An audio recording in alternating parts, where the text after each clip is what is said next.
Hey guys and welcome back to my channel. This is part 2 of What If Naruto Got a Harem in Harry Potter. Before we begin, don't forget to like, share and subscribe, and also go and support the author, link in description.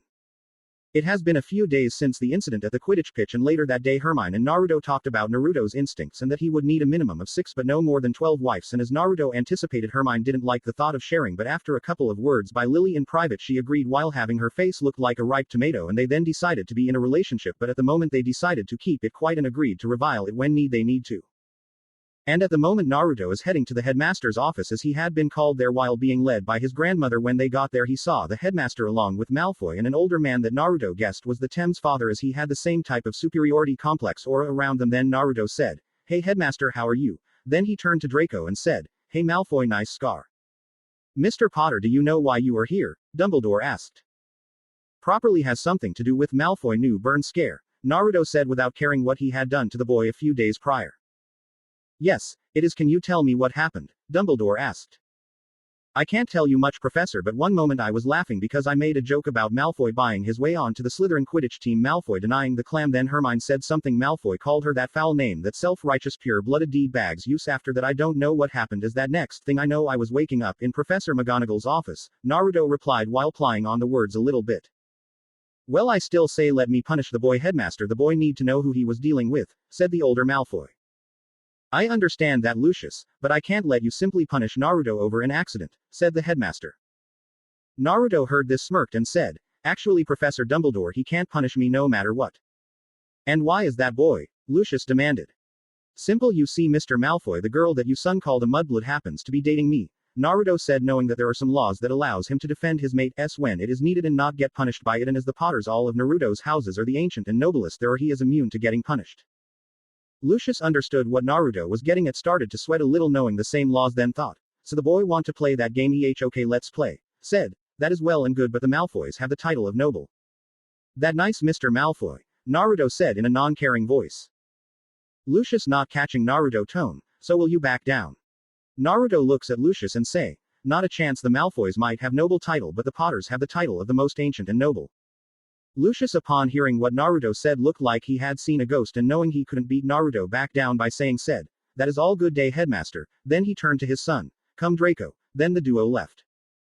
When both Malfoys left, Dumbledore turned to Naruto and said, "Good work, my boy, but I still need to punish you for what you did, so for the next 2 weeks you will be helping Professor Lockhart with his fan mail."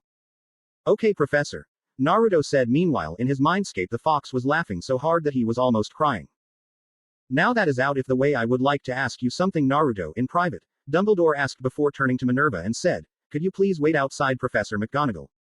The professor discreetly looked at her grandson, who saw and discreetly nodded, and the professor said, "Of course sir, call me when you're done." Then she left. Dumbledore looked at Naruto in the eye, trying to get in his head, and said, "Now my boy, do you know anything about a marriage contract being cancelled?" Naruto tilts his head in a confused manner and said, "Sorry Professor, but I didn't know I had a marriage contract in my name," also knowing what the professor was trying to do. "Oh, is that so? Well, shortly after I handed you to your family, I went to a good family that I trust and set a marriage contract between you and their daughter in securing your future," Dumbledore said. "Well, that is nice of you, Professor, but unfortunately I don't know anything about the contract," Naruto said in a fake sad voice, then thought, "Hey Kurama, let Professor Tem in and let him see Ka-chan." And the fox did as Naruto instructed, and when the headmaster saw Lily he went ghost white. When Naruto was this, he asked, "Hey Professor, are you okay? You just went pale as if you had seen a ghost."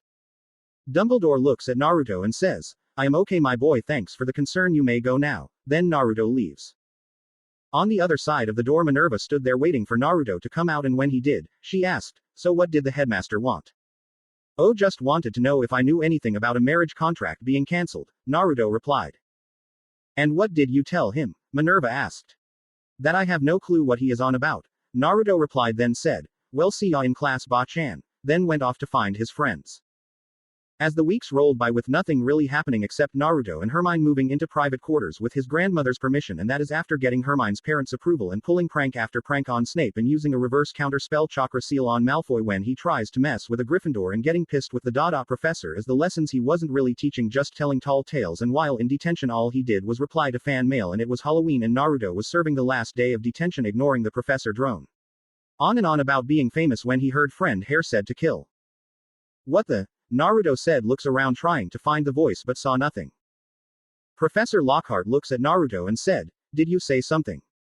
No, Professor, I didn't say a thing, but what is the time? We have been doing your fan mail for a while now, Naruto said. Great Scott, you're right, it's been 4 hours, isn't it spooky on how time flies when one's having fun, said the professor. I don't know about that, Naruto said, then thought. Can't believe it was 4 hours, it felt like 6 anyway. Did any of you two hear that? Can't say I did, sorry Kit, the ten-tailed said. I heard nothing as well, sorry Naruto, Lily said. It's okay, that just means that I might have been the only one that could hear whatever that was, Naruto relied. You're properly right Kit, Kurama said. Well, off you go, Lockhart said. As Naruto was heading back to the Gryffindor common room as he hated Halloween, he heard the same voice from earlier say, I smell blood, and as the air told me I must kill, and Naruto walks over to the wall and tries to follow it but runs into his friends and Tonks. Hey mate, what up with you rushing around? Tonks asked. I believe that warning is about to start, Naruto replied. What make you say that, Naruto?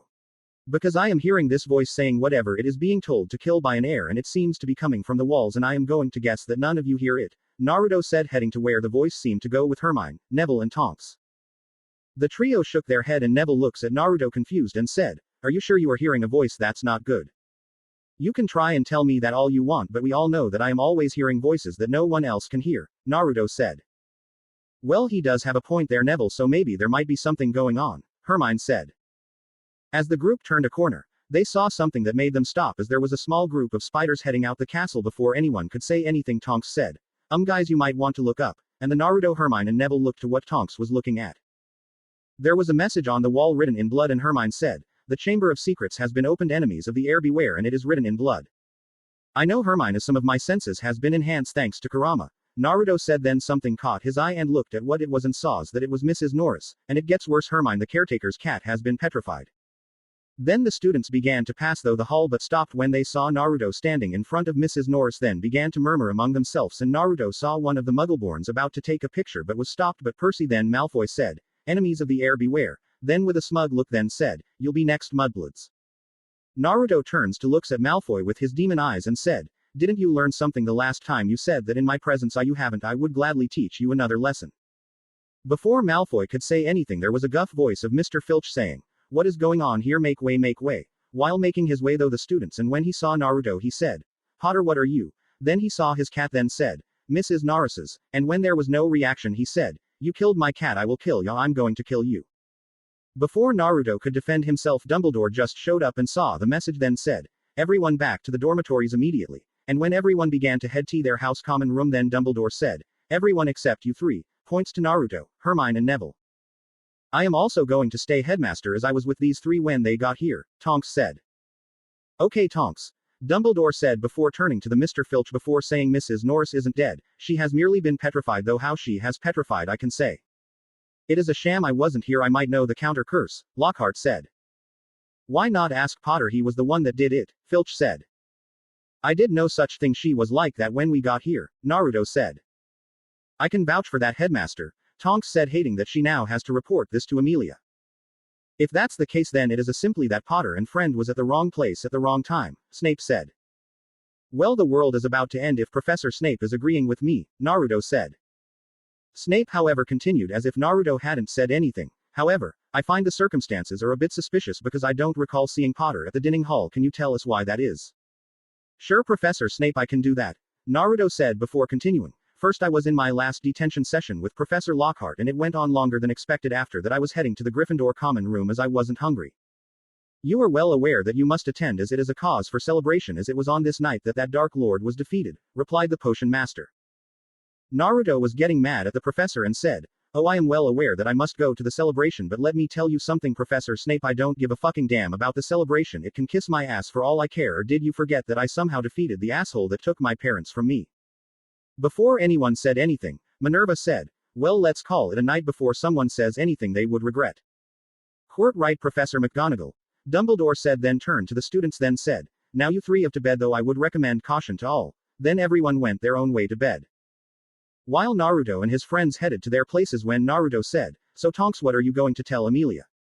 Well, I'm going to tell her that the warning from that house elf has starting with Filch's cat being petrified, and we have no idea what did it to her.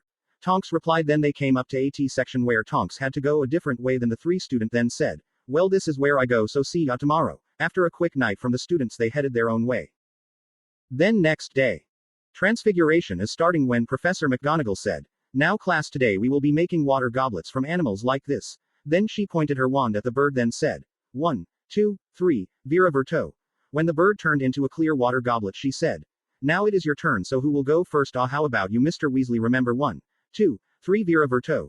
Ron took his wand out and then did the spell, but as his wand was broken because of what he had done when the students came to Hogwarts, the spell was only half done. Then the professor said, "You need to get that wand replaced, Mr. Weasley." While the Minerva was heading to her desk, Hermione said, "Professor, what do you know about the Chamber of Secrets?" "I don't see why not," Minerva asked after looking at the students. Continued, "Well, as you all know that Hogwarts School was founded 1,000 years ago by the 4 greatest witches and wizards of their time: Godric Gryffindor, Helga Hufflepuff, Rowena Ravenclaw and Salazar Slytherin. 3 of founders wanted all witches and wizards, however one wanted to be more selective with the students. 3 Guess who? Ron said. Salazar believed that magic should be kept in the magical families, or what you would call pure bloods, and when he couldn't convince the other he left, and as the legend goes, before he left Salazar built a chamber somewhere in the castle known as the Chamber of Secrets. Then he sealed it until the time of the true heir come to the school, and the heir can open the chamber and unleash the beast and purge the school of those that are unworthy of studying magic," the professor said. "Muggle-borns," Hermione said.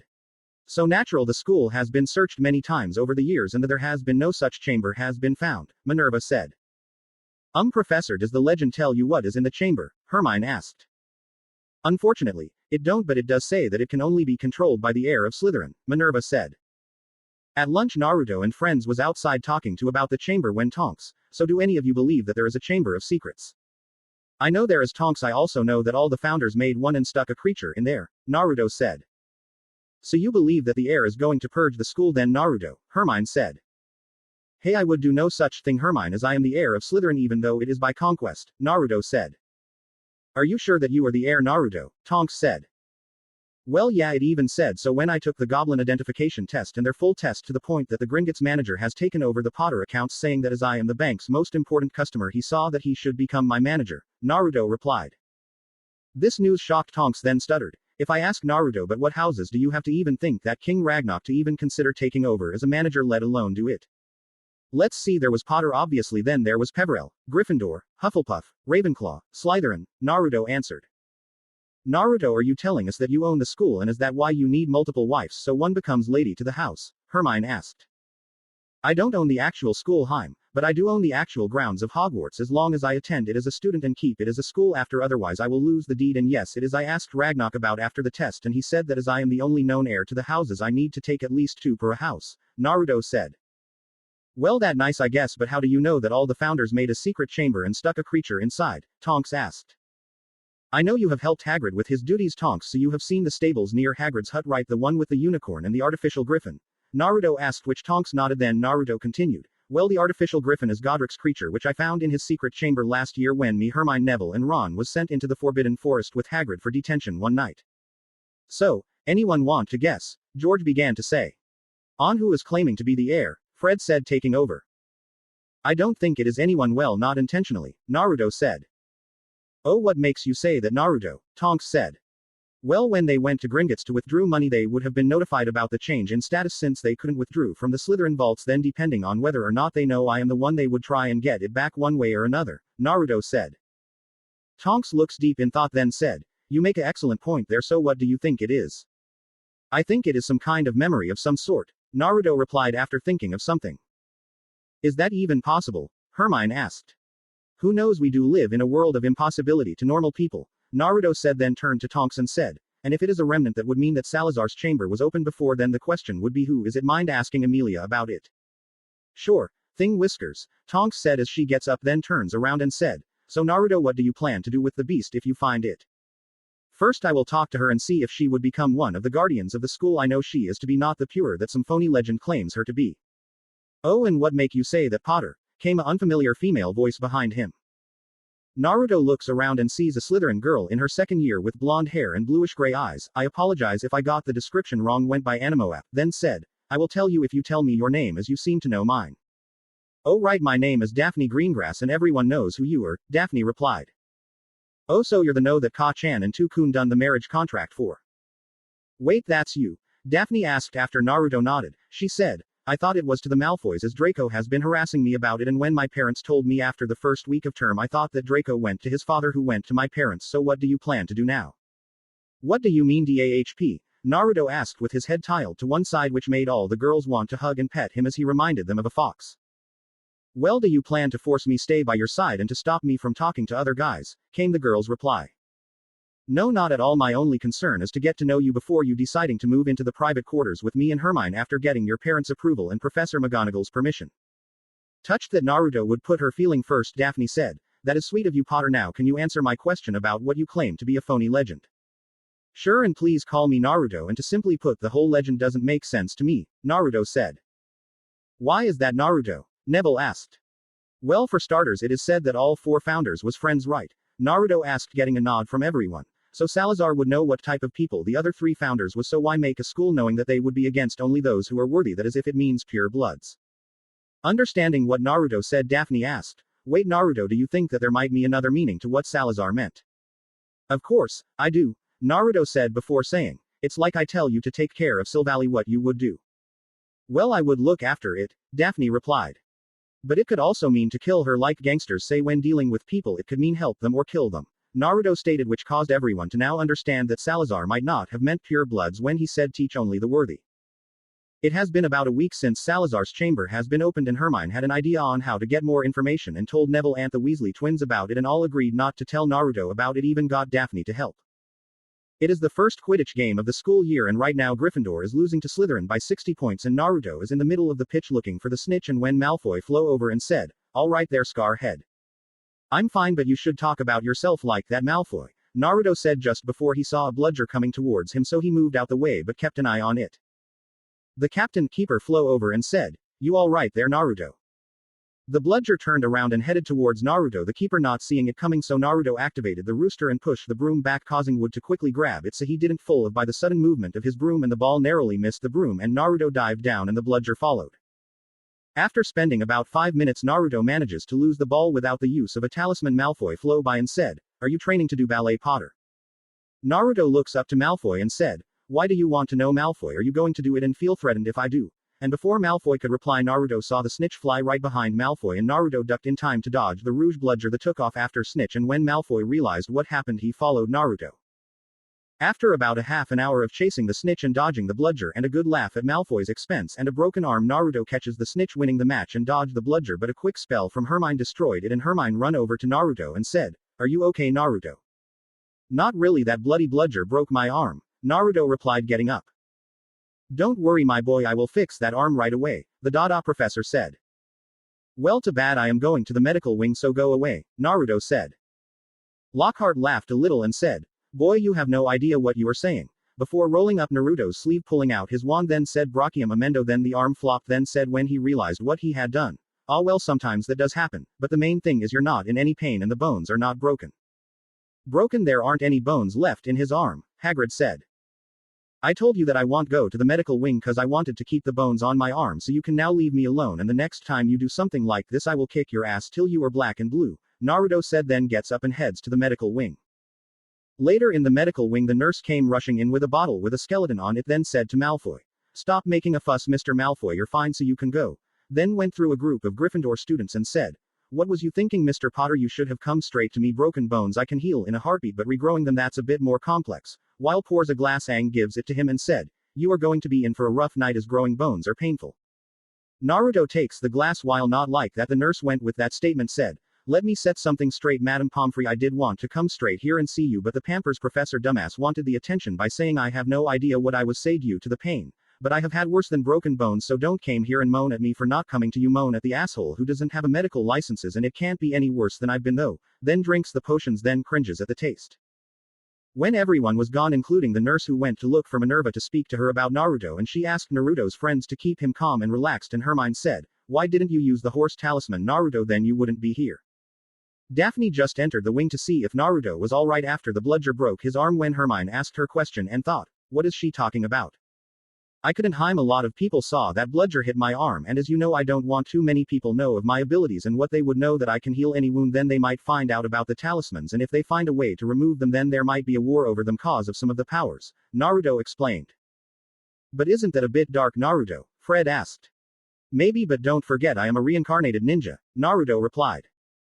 He's got you there, my dear brother. After all, I might do the same, George said. Naruto, what did you mean by what the regrow that you might have been in more pawn? Neville asked. Before Naruto could answer, Daphne made her presence known by asking, what are you all talking about, and what does these talismans that you and Hermione talking about in this reincarnation of a ninja? So, you heard that? Naruto asked. Yes, I did, Daphne said. With a sigh, Naruto said, might as well tell you now. After all, I would have told you at some point though this year. The talismans that me and Heim was talking about are 12 octagon magical stones, and each one an image of the 12 Chinese zodiac, and each one has a power like the one Hermione said. It can heal almost all abnormalities of the body and can also regrow limbs. Then went to explain the other 11 powers, was then said, and as for the reincarnation bit, Kit, bring them in here and then I can show them a mild day of your past childhood then that can take Neville's question and Daphne's question, Kurama said. That's a smart idea, Naruto replied, then said, how about I show you what I meant by the reincarnation and the pain? Then held his fist out, and Hermione and Neville touched it and felt a familiar pull as their world goes black, trusting their friend's judgment. Tonks, Fred and George followed, and Daphne done it, but is a bit hesitant, but a reassuring smile from Naruto convinced her to touch his fist. Naruto's Mindscape. When the group came to, they was in a cave, one that Hermione and Neville knew but didn't know where they was. Then Tonks asked, okay, does anyone know where we are? Is the last thing I remember was bumping fist with whiskers. Before Hermione or Neville could answer, a deep voice behind them spoke. I can answer that for you, Nymphadora. Don't call me, Tonks said, acting on impulse while turning around, but stopped when she saw two giant blood-red silted eyes looking at her in the group, who was scared, including Neville a little bit, but Hermione wasn't scared as she knew what it was. Oh, and what would you do if I do call you Nymphadora? Nymphadora, after all, you are but the size of an ant compared to me, and you can't do much damage either, Kurama said while taunting Tonks. Now, Kurama, no need to scare them, came a female's voice from the shadows that three of them recognized, then said as she walked out into view. Hello Hermione, Neville, and Tonks, it's nice to see you again, and it's a pleasure to finally meet you. Fred, George and Daphne thought it has been quite some time I last saw you. Daphne, after all, you was a baby back then. Not to be rude, miss, but who are you? George began to ask. And how do you know who we are? Fred finished asking. I am Naruto's mother, Lily Evans Potter, wife to James Potter, and how I know who you are, even thought we just met, is because you were inside Naruto mind and what he sees and hears both me and Kurama experience, Lily replied, shocking. And who is Kurama? Daphne asked. That would be me, came the voice that they heard when they arrived, and the group turned to see the biggest being that had ever saw the mighty 10-tailed fox. Wait, before we do what we came here to do, mind if I ask you a question, Mrs. Potter? Fred asked. Sure you are. George can ask the question, even though I have a feeling what the question would be, and please call me Lily, after all you are friends with my son, Lily said. How are you here? We was told you was dead, George asked. That is because of Naruto. I am sure that some of you know what the unforgivable curses are, Lily said, which get a nod from everyone. So you know who the killing cruise works? Getting nods again. Well, just before I was hit with the killing curse, Naruto used the sheep on me. Not to sound like an idiot, but which power is that again? Fred asked. That is the astral projection, in other words, making the spirit leave the body. Now that is done, time for you to see one of Naruto mild beatings in his past life, Lily said as a door appeared in the side of the cave wall, and the group went though it the memory as the battle at vote. After about 10 minutes the group came out all white as ghosts, and Tonks said, and you called that a mild one? How is it that Naruto grow to be so kind like that, to keep a promise to someone that then gets betrayed? It is because the moment, even at a young age, if he fell into his darkness, he would be what those pathetic humans claimed him to be, thus giving them a reason to kill Naruto, Kami's chosen one, and the kid, if too pure, will forgive anyone and anything if he feels that it is not their fault. Hell, he even forgave me, Kurama said. What exactly did Naruto forgave you? Daphne asked. With a sigh, Kurama began to tell Naruto's friends and mates what happened to get the treatment. I am responsible that he grew up hated and mostly alone, cause on the day he was born his original mother Kushina Uzumaki, my previous host, went into labor, and her seal that kept me at bay was at its weakest, cause unlike with males host, the seals on the females will get weaker when they are pregnant and will gradually get weaker, and it is at its weakest when they go into labor, but unlike humans, we bijus, when there was more of my kind, would never leave a child without its mother, so we will willingly stay in the seal until the host it back up to 100%, and we will help the mother to pull though if it get complicated. But someone found out where Kushina was having Naruto, then while Minato, Naruto's father, took Naruto someplace safe, the man pulled me from Kushina, then cast a genjutsu on me, caused me to attack the village, and seeing no other choice, Minato decided to seal me onto Naruto, and in a last-ditch decision not to be sealed again while under the genjutsu, I went to kill Naruto, but both parents jumped in front of my claw to save Naruto. Kurama, what would happen if a biju left its host? Hermione asked. They would die, with the exception of the Uzumaki clan. They are a nightmare to kill off, and watch out for their tempers, Kurama replied, then said, now I think it's time for you to go back to the real world. and they agreed. Said their eyes then began to fade from Naruto's mindscape. Real world. When Naruto's friends woke up, he said, "So what did you learn?" "That the bone regrow will be the least painful things you have been though," Daphne replied. The group chatted for about an hour when Madame Pomfrey returned told them to go as Naruto would be in for a rough night and needs his rest, so they left and Naruto went to sleep. It is late at night when Naruto woke up with a start. Cause was because he heard something and not meaning to spoke what in Parseltonge. While looking around after a couple of minutes he decided to lay back down but he felt something on the bed. When Naruto looked at what was on the bed he saw the house elf known as Dobby who said, "Hello." "Hi Dobby," Naruto said. Naruto Potter should have listened to Dobby and not come to Hogwarts School of Witchcraft and Wizardry, Dobby said. Naruto Potter should have gone home what he missed his Tron. "Somehow I am not surprised that you stopped me getting past the barrier," Naruto said. Dobby looked down ashamed for what he did and said, "Indeed Naruto Potter must go home." Dobby thought that his bludger would enough to make Naruto Potter see that Hogwarts School is dangerous. With a sigh Naruto said, "Look Dobby, I know you mean well but as long as my friends are in danger, I will not just go home. It's just not who I am. One more thing Dobby, you are lucky that I have the power of the dog which grants me immortality, otherwise your bludger might have killed me if it hit my head or knocked me of my broom if I was high enough." All of a sudden there was a noise from outside. Then Dobby said, Listen, terrible things are about to happen at Hogwarts School. Naruto Potter must not stay here now that history is about to repeat itself." This caught Naruto attention. Then said, "Wait, history's repeating itself, so one of my hunches was right that the chamber was opened once before." Dobby grants, "I should not have said that," then goes over to the bedside table, grabs the bottle of Skelegro, then hits himself with it. After manages to get the bottle away from the house elf, Naruto grabs Dobby by his tunic and said, "When did Salazar's chamber last open? Also, is it an echo from the past or some other air?" Dobby cannot say, sir. Dobby wants Naruto Potter to be safe, Dobby said while patting Naruto's that was holding his tunic before snapping his fingers and disappearing. Before Naruto could ponder what Dobby told him, he noticed some shadows coming, so he quickly jumped in bed and covered his head when he heard Madame Pomfrey, "Of my what on happened?" "We believe there was another attack," Dumbledore said. "We also believe he has been petrified," Madame Pomfrey said. Minerva then saw the Muggle camera, then said, "Look at this, Albus, it a Muggle camera. Do you think he managed to get a picture of the attacker?" The headmaster wedged the camera out of the first-year Muggle born, and when he opened the compartment for the film there was an explosion. Then the deputy said, "Oh my, what does this mean, Albus?" "Well, Minerva, what this means is the Chamber of Secrets truly is open," replied the headmaster, then said, "Now let's get some sleep and we can talk what to do in the morning." Then all the professors left. After waiting about 5 minutes making sure none of the professors came back, Naruto got out of bed and went over to the new Gryffindor, then said as the horse appeared in his eyes, "I hope this works." Then he placed his good hand on the lad's shoulder but nothing happened. Then he said, "So if the horse doesn't work then that means it isn't detecting any abnormalities." Then several shadows moved behind him and the ninja cons came out the shadows and Naruto said, "Find me the entrance to Salazar's chamber," and with a slight nod the ninja cons went back into the shadows and the shadows went into the hallway. Then Naruto went back to his bed then went to sleep. The next day when Naruto woke up his bones had grown back. Then Pomfrey checked then discharged him then went to the Great Hall to join his friends. Then they went on with their day. At the end of the day Professor McGonagall called Naruto to her office once. Naruto said, "Hey Ba-chan, what can I do for you?" "Hey Naruto, are you aware about the attack last night?" Minerva asked her grandson. "Yes, I am aware. I was awake when you brought the first year into the infirmary and then once you all left, I went to see if the talisman would work but unfortunately it didn't. The talisman is powerful but if it doesn't sense anything then it won't work," Naruto said. "What do you mean, Naruto?" Minerva asked. "What I mean is that to the horse there is nothing wrong with him, so that means he has no abnormalities, so it can't fix him," Naruto replied. "I think I get it," Minerva said before continuing, "as this whatever this is it hasn't used any sort of toxin or injury, so the horse talisman can't do anything." "Hi," Naruto said. "What about making a clone and using the sheep talisman and let the boy possess it?" Minerva asked.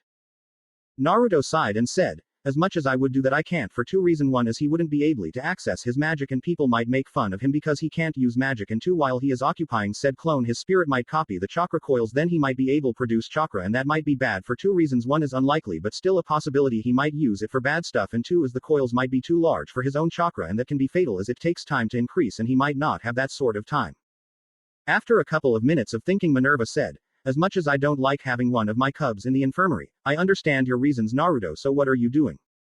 "I have a few ninja cons looking for Salazar's chamber, then talk to the beast," Naruto said then was dismissed. It's been a week since the Quidditch that landed Naruto in the infirmary, and over that week he noticed that most of his friends have been acting strange but didn't mind. He had also learned that Tonks was in metamorphmagy and started to know how to use the ability, and Professor McGonagall is arranging a marital suit for Naruto and his fiancés and should have it ready during Christmas holiday. And right now, he is in a classroom with a dueling stand-in, and the Dada walks up onto the stage and said, "Can everyone see me? Can you hear me?" Naruto, who was standing next to Hermione, said, "Unfortunately I can." Professor Lockhart then said, "In light of recent events, Professor Dumbledore had granted me permission to start this dueling club to better prepare you for what you might encounter in the future, like I have on numerous time, which I won't bore you with, but you can read about it in my books." Then take his expensive-looking robe off and throws it to a group of girls, then said, "Now Professor Snape has agreed to be my assistant." And as the potion teacher was walking toward the Dada teacher, Lockhart said, "Now your potion professor has sportingly agreed to show how you youngsters how to duel, but never fear, you will still have your potions professor once we're done." Naruto leans over to Neville and said, "That's not what I would say, it the other way round," getting Neville to laugh. After both professors done what they needed to do, they got into position, then Lockhart started to count. 1, 2, 3. Before Lockhart knew what was happening, Professor Snape said Expelliarmus, sending the Dada professor flying. As the students was laughing, Naruto said, "Now that was worth coming here," before laughing. Hermione looks concerned about the professor, said, "Shut up, Naruto," then looked down the arena and said, "Do you think he's okay?" "Don't know and don't care," Naruto said, then went on to say, "He properly didn't know how to stop any attack, but when he gets up, he will act like he knew what Snape was going to do, then say he could have stopped it, though I am surprised that he know how to hold a wand." Then the Dada professor got up, he did what Naruto said, then Snape said, "Professor, wouldn't it be proficient to let the students have a go and how to block not so friendly spells?" Lockhart looked at Snape with a blank look, then said, "That is a wonderful idea, Professor Snape, so what do you say, a student each?" And before Snape could do or say anything, Lockhart walked up and said, "Potter, you can go first." Before Naruto moved, he said, "Now why doesn't that surprise me, the dumbass pick me first." Then he heads to the end of the stadium. Snape said, "Okay, then I will pick one from my house, say Malfoy," then turns and walks away as Malfoy gets on the stage. Lockhart turns away with a worried look, then heads to the other end of the stage, and as he passes Naruto, he said, "Good luck out there, Potter." "Thank you, Baka," Naruto said, then thought, "Dumbass, this type of thing is skill base and I have that in bundles." "Got that right, kid, now show everyone here some of those skills," came the voice of the 10-tailed fox. As both Naruto and Malfoy stood in the middle, then Lockhart said, "Okay, let's begin, wands at the ready," and a few seconds later both duelists had their wands at the ready. While waiting for the Dada professor to instruct, then Malfoy said, "Scared, Potter?" Naruto looks at Malfoy all confused and asked, "What there to be scared of? All I see in front of me is wannabe wizard who can't hold his wand right." Then the professor said, "Okay, now I want you two to bow at each other, then turn around and take 10 steps, then get into position." Then the two duelists did as instructed. Then the famous professor said, "Now then I am going to count to 3, then you two will cast your charms to disarm your opponent, only to disarm. After all, the last thing we want is for there to be any accidents here. And yet you're here teaching, that's a big one just waiting to happen," Naruto thought. 1, 2, the professor said before Malfoy cut him off. Malfoy cut the professor off by casting Everett Statum, then smirked. Naruto, who saw it coming, used his shinobi reflexes to dodge the spell, which caused the smirk on Malfoy drop. Then Naruto cast Rictusempra, and Malfoy, who seemed shocked, got hit and sent flying, and when he hit the stage, he almost the splits. Then Naruto said, "You know, Malfoy, you are always talking how noble the Malfoy house is, but I don't see it." Snape, not liking how one of his top student was getting his ass handing to his, roughly pulled Malfoy up and said in his normal tone, "Get up and show him how great the Slytherin house is." Malfoy looks at the potions professor and said, "Right," then cast Serpensortia, then out from his wand a king cobra. Snape begins to walk over and says, "No need to panic, Potter, I will get rid of it." Professor Lockhart stepped forward and said, "Allow me, Professor Snape." Naruto looks at the professors and said, "Now need Professor Snape, I can handle this without any help from you, and you Professor Useless, don't you do a thing, cause things always seems to go from bad to worse when you get involved. Now, Mr. Potter, there is now need for that sort of language even though you are scared," Lockhart said. Naruto gains a tick on his head, then looks towards the Dada professor, and as he does, the pig talisman shows up in his eyes for a split second before then begin to glow a golden, almost scaring the crap out of Lockhart, then said, "The last time you said something like that I ended up in the hospital wing too. Unless you want to truly see what I am capable of doing, I suggest you never undermine me again. One more thing, how can I be afraid of something this small when I have faced and battled something that is as big as the outside structure of the school?" And the glow fades, then he turns his attention to the king cobra, who seemed like it was about to attack a Slytherin student, and said, "Tilda, I wouldn't do that if I was you, Tilda." Upon hearing Naruto, the snake turns to Naruto and said in a feminine tone, well now isn't this a surprise to speaker, can I ask a question? Naruto sits down and said tilde well you just did but sure ask away tilde. Where am I, the snake asked. Tilde you are in Hogwarts School of Witchcraft and Wizardry in Scotland now. I know you must be pissed about being summoned, so if you want to return home come here tilde, Naruto said and stuck a hand out. And should I refuse, and snake asked. Tilde well one of two things will happen, if not both then first one is the dumbass behind me who doesn't know a thing will most likely cast a spell that will wind you up even further, and the other thing is the asshole at the other end will kill you, Naruto replied. The snake seemed to be thinking then asked, so let me get this straight, if I come with you, I will live, if not I will get agitated and or die. Naruto nodded. Then the snake said, how do I know that you will send me home? Naruto gave the snake his famous fox smile and said tilde I promise I will send you home, and I Naruto Uzumaki Namikaze Potter always keeps his promises, for that is my ninja way tilde.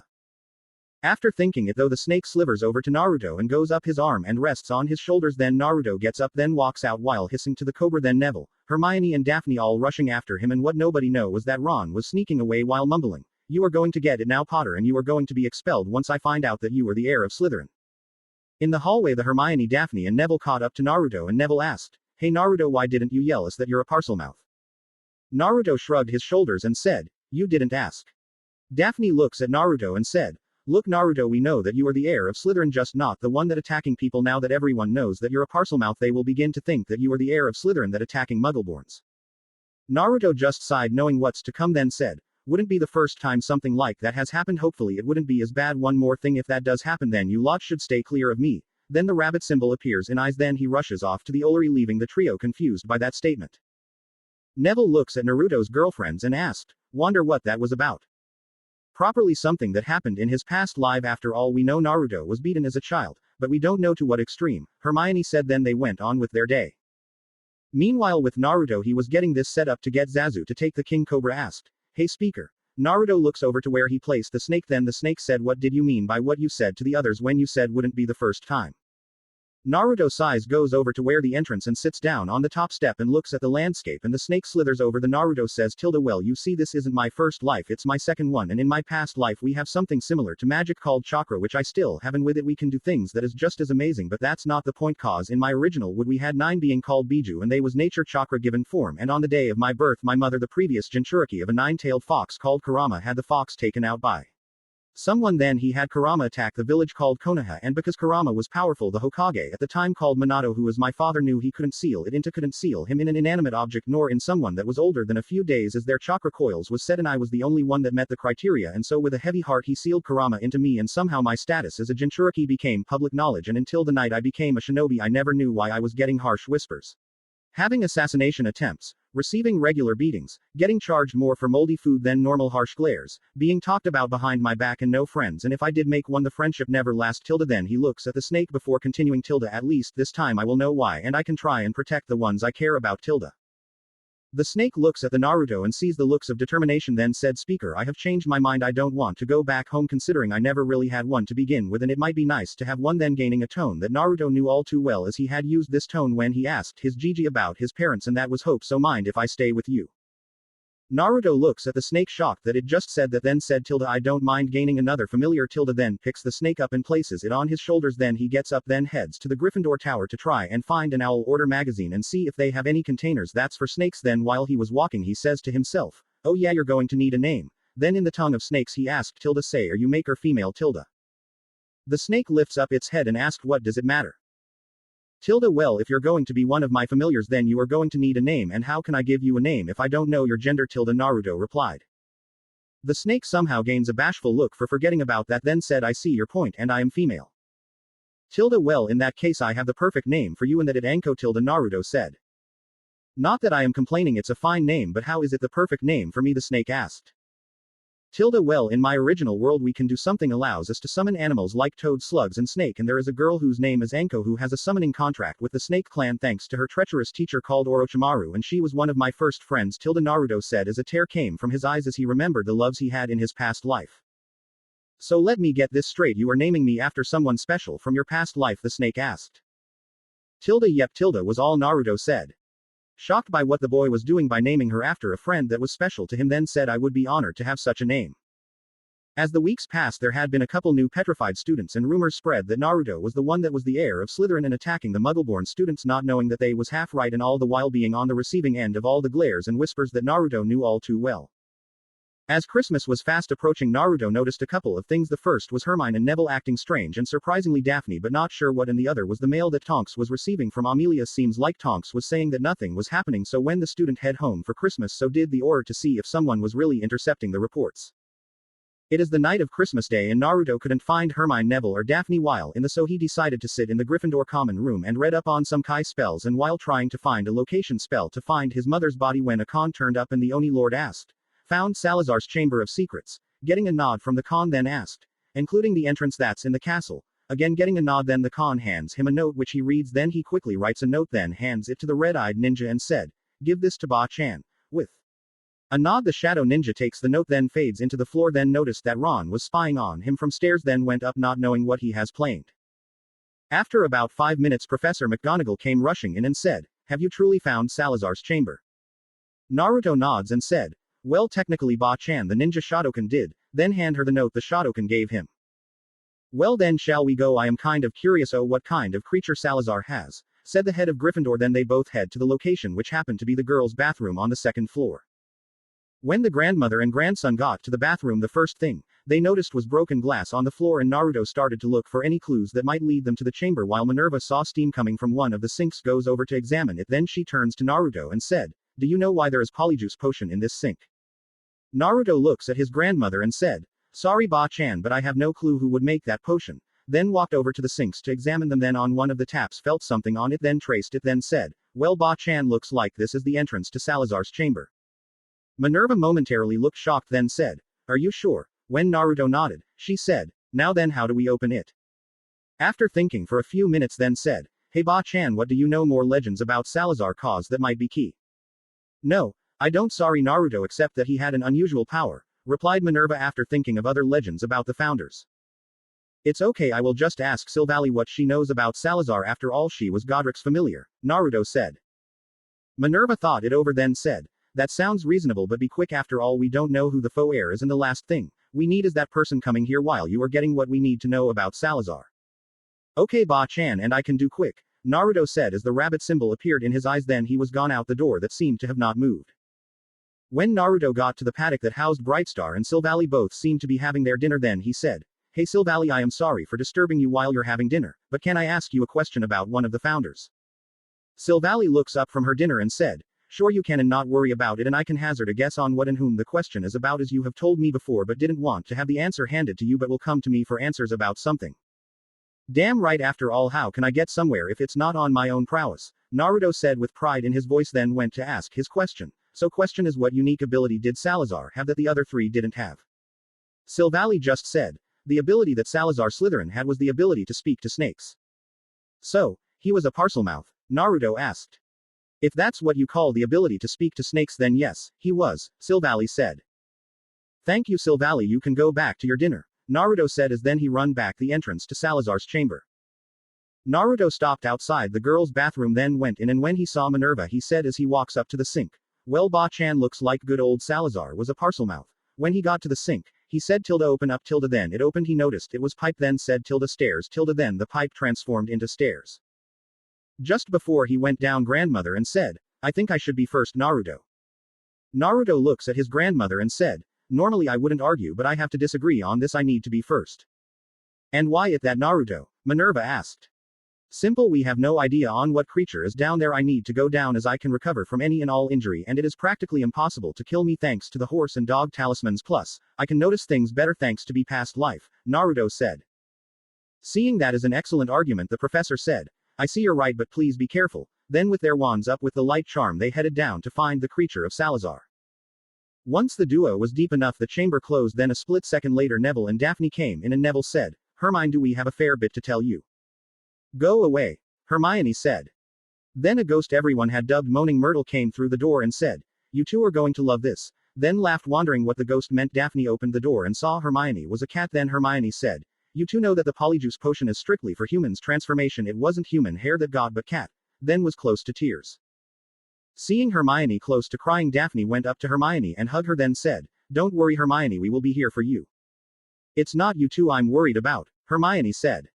Daphne and Neville looks at each other before Neville started to laugh then said, I know you're smart Hermione but that would have to be the dumbest thing I have heard from you. Do you really think that Naruto is that shallow that he will break up with you just because you might have turned yourself into a nekomata? Even if he does, which I doubt it, then he would have to deal with not only his mother but Kurama. After all, he did explain once that there was 8 other tailed beasts before Kami made Kurama into the 10-tailed fox and one of them was a Neko and some traits will bleed in the Jinchuriki, so if the 2-tailed cat was sealed in someone, wouldn't they become something similar to a nekomata?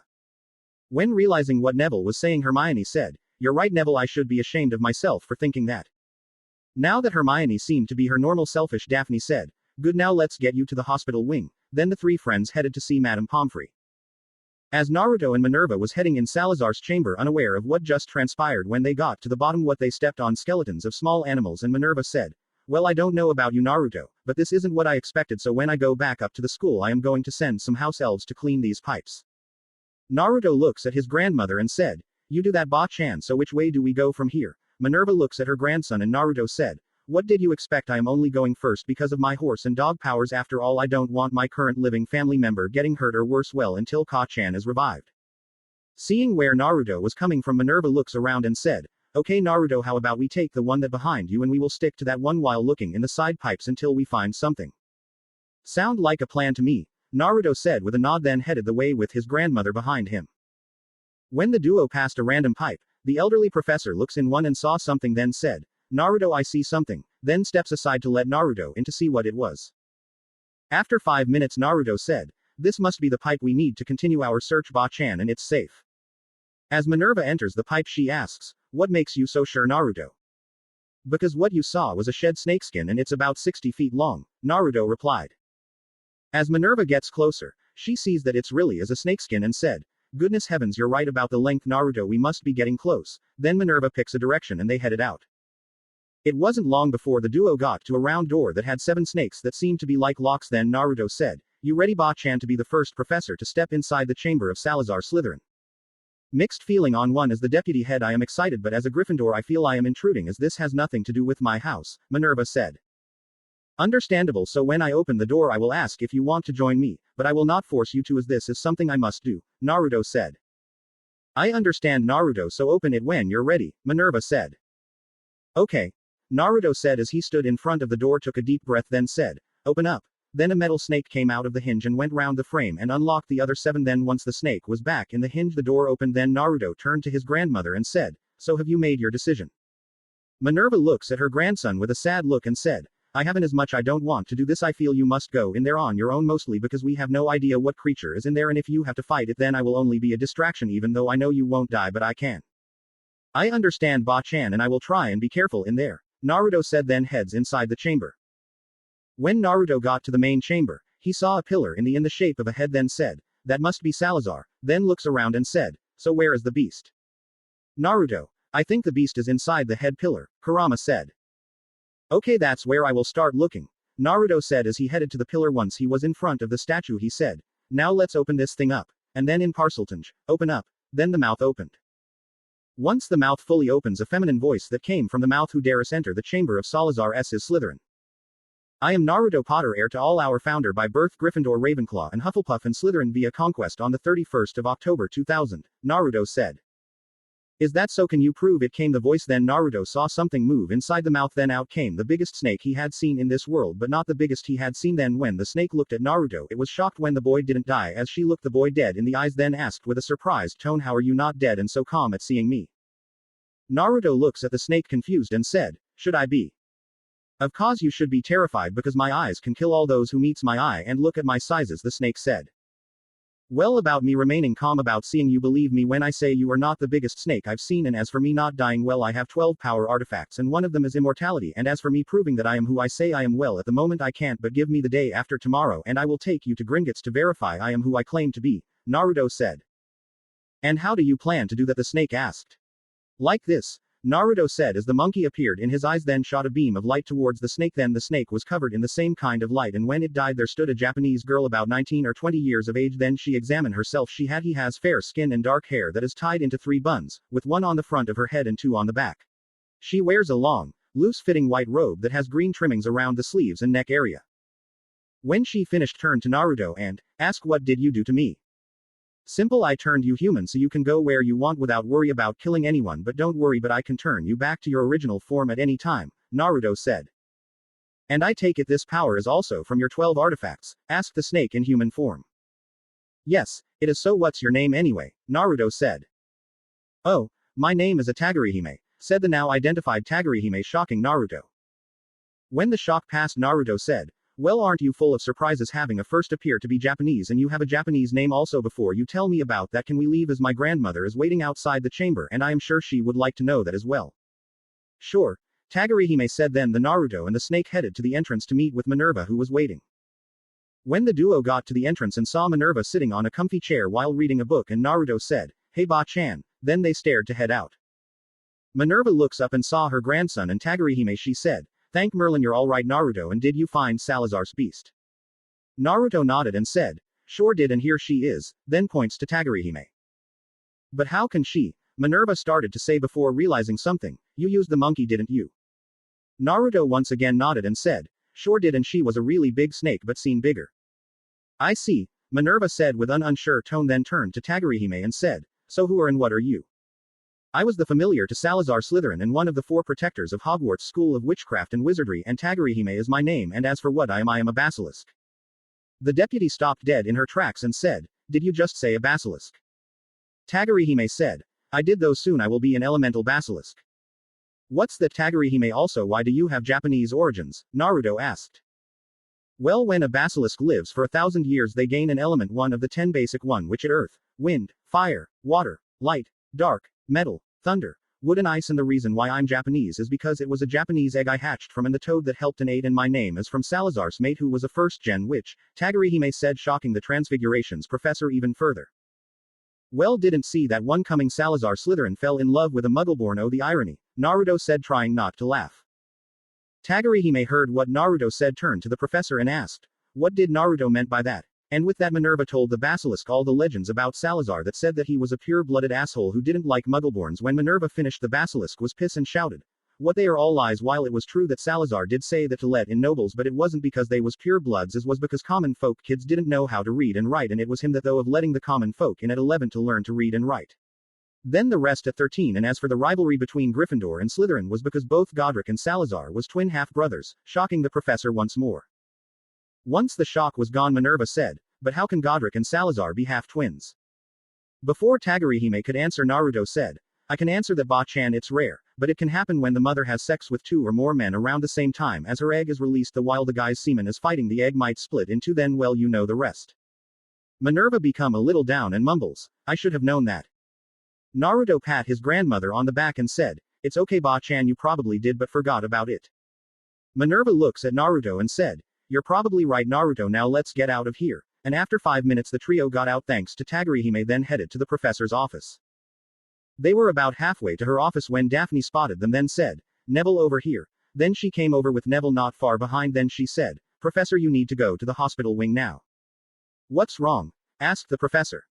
It's Hermione, she did something to a potion that she wasn't supposed to, Neville said. Minerva gave the 2 students a stern look before saying, well, get a move on, and on the way, you can tell me if this has anything to do with the polyjuice potion that is in the girls' bathroom that is on the 2nd floor. Yes, it does, Professor. When the attack on Mrs. Norris and Naruto not really having an alibi, some of the students believed that it was him, and so me, Hermione and Neville wanted to prove to people that it wasn't him, and so Hermione thought of a way to get into the Slytherin house without being noticed, but it required the polyjuice potion, but unfortunately her hair wasn't human, it was a cat, Daphne explained on the way to the hospital wing. I see, even it was for a noble cause. You 3 are still in serious trouble, which I will decide tomorrow, Minerva said. We understand, Professor, Neville said. When the group got to the hospital wing, Professor McGonagall said, hello Poppy, what can you tell me about Miss Granger? Well, apart from the botched polyjuice potion which turned her into a Nako, and I am sure want intentional, isn't that right, Miss Granger? Said the Medawitch. Of course this was unintentional. What will Naruto and my parents think? Hermione said to the Medawitch before turning to the head of her house and says, so Professor, how was your trip to Salazar's chamber? Find anything useful? Shocking the 3 other people in the room. Well, I can't say anything for your parents, but I think they are you, and now you might be able to understand Crookshanks and other cats like me being a parcelmouth, Naruto said, making his presence known to his girlfriend. Yes, it was enlightening to say the least. And how do you know we found the chamber? Minerva asked. I was in the bathroom when you 2 came in and opened the chamber, and it closed just before Daphne and Neville came in. Before Naruto or Minerva could say anything, Daphne said with a whiny tone, "What you mean to me, both me and Neville was just mere seconds away from seeing the Chamber of Secrets." "It appears so," Naruto said. "So, did you find the beast?" Poppy asked. "We did, and I am still shocked with what she is," Minerva said. "And what is the beast?" Neville asked. By this point Tagurihime was getting annoyed, then said, "Hey, can you please talk like I'm not here?" Everyone except Naruto and Minerva gave the late teen-looking girl, and Madame Pomfrey said, "And why would we be talking about you, my dear?" "Because I am the beast of Salazar Slytherin," Tagurihime said, shocking the Daphne and the Medawitch. "But how can that be your human or appear to be?" Poppy asked. Naruto puts his hand up and said, "That would be my fault, Madame Pomfrey. You see, I have 12 magical artifact embedded in my body, and one of them is shapeshifting." Then to demonstrate, the monkey appeared in his eye, then he changed into a panther, then into a velociraptor, then changed back, then said, "As far as I can tell, and thanks to the goblins at Gringotts, I can turn into any animal that is magical, muggle, or extinct. You will be telling me about these artifacts and what they can do later." Mr. Potter understood, Poppy said, and when she saw Naruto nod, she turned to Tagurihime and said, "So what creature are you?" "I am a basilisk, soon to be an elemental basilisk, and my name is Tagurihime," Tagurihime replied, shocking everyone that is not a McGonagall. While everyone is in their state of shock, Naruto was chatting with Kurama. "Hey Kurama, do you think you can help Hermione about with being a Neko?" "What are you getting at, kid?" Kurama asked. "I think I might know, as you were once a Nine-Tails," Lily said. "Yes, we both know that," Kurama said. "So, wouldn't he have the some characteristics as a kitsune?" Lily asked. This got Kurama thinking. It was true that when a tailed beast sealed the Jinchuriki does become something similar to mythical creature, then said, "Now I see where you're coming from, kid, but to tell you the truth, I don't know if I have anything about Matabi, the two-tailed cat's Jinchuriki. You might after all have. You when you became the 10-tailed you gained their powers, so you might have gained their memories," Naruto explained. "You're probably right, kid, I just never thought about it, never need to look, so I will head into the mind of your mate, then tell her that I might be able to help her gain control but not to get her hopes too high," replied the 10-tailed fox. "You do that, Kurama," Naruto said. Kurama was about to touch the sheep talisman that was in the dragon statue when he stopped and said, "Oh kid, one more thing, kid, while I am gone you need to keep your temper under control." "Why is that?" Naruto asked. "Because my chakra or magic can be brought out forcibly when you are angry, but I can stop that flow to some extent, as the chakra is mine, so as I'm not going to be here, I can't stop the flow," Kurama said. "So, until you get back, I need to avoid the pure-blooded assholes that thinks that they're better than everyone," Naruto said unknowingly out loud, gaining a confused look from everyone as they wonder what he was talking about. "Current kid, also you're aware you just spoke your last sentence out loud," Kurama said. "Well, I do now," Naruto said. "Well then, so long, Naruto," Kurama said, then touched the sheep talisman, then his spirit left his and Naruto's body. Upon exiting Naruto's body, his astro body was orange and was about 10 centimeters tall and had 10 tails, and everyone but Madame Pomfrey whom said, "What is that? Look up tricks from Miraculous Ladybug, but with Pseudo orange body like when Naruto uses Kurama's chakra." Kurama floated over to the Medawitch and said, "I am the 10-tailed fox, a being made from chakra and has been sealed in Naruto for 27 years, and Kurama is my name. Nice to meet you, Madame Pomfrey," then flew into Hermione. Poppy then said, "All right, Mr. Potter, what's going on, and you better tell me everything. And while you're at it, you can tell us what you meant by what you said," Minerva said. Then Naruto Poppy, he was reincarnated ninja that held a power similar to magic which was called chakra, and about the 12 talismans and what they was capable of and the muggle magic, and explained why he wants to keep it a secret, then turned to his grandmother and said, "And Ba-chan, what I meant by what I said is that as Kurama has all the tailed beasts including I two-tailed cat, and it is a known fact that when a tailed beast the Jinchuriki gain traits similar to that beast, like I have traits like a kitsune because I am Jinchuriki to a fox, so if someone has the two-tailed cat sealed in them, then what do they become?" "They become something like a Neko," Minerva said. "But how can that be tied to what you said?" "That's where it gets complicated and dangerous. As Kurama gain all the other tailed beast, he might have their memories, so if he does have them, then he might help him over there," Naruto said. "Well, that's sweet of you, Naruto, but get to the point," Daphne said. "You remember at the start of the year that Malfoy gained that scar? Well, I did that, as he called him that nasty word that the pure-blooded douchebags use for muggle-borns," Naruto said. Thinking back, she said, "I might not have seen it, but I heard a stupid rumor that you had an orange cloak that came out of your body like bubbles, and all you did is touch him and it burned him. Well, that rumor is right. That cloak is something that all Jinchuriki has, and it's called the tailed beast cloak. It's something that is we can call forth when we have the Biju's chakra at our command, or we call it forth though anger, but that the problem is we become a beast driven by anger," Naruto said. "I see, but how does that become dangerous?" Neville said. "Well, the Biju can stop the flow to an extent and can lessen the effect," Naruto said. "Wait, so that's why you said as the beast spirit isn't there, He can't stop its magic when you get mad and can't lessen the effects it has, Madame Pomfrey said. Current, that is why until Kurama get back I need to pay close attention to my anger and avoid pompous assholes, Naruto said. Language Naruto, Minerva said. English Ba-chan, Naruto said, getting a laugh from the student and a little chuckle from the staff. Minerva then said, all right, you three off to bed. Night, Professor. Came the three students, then the three left.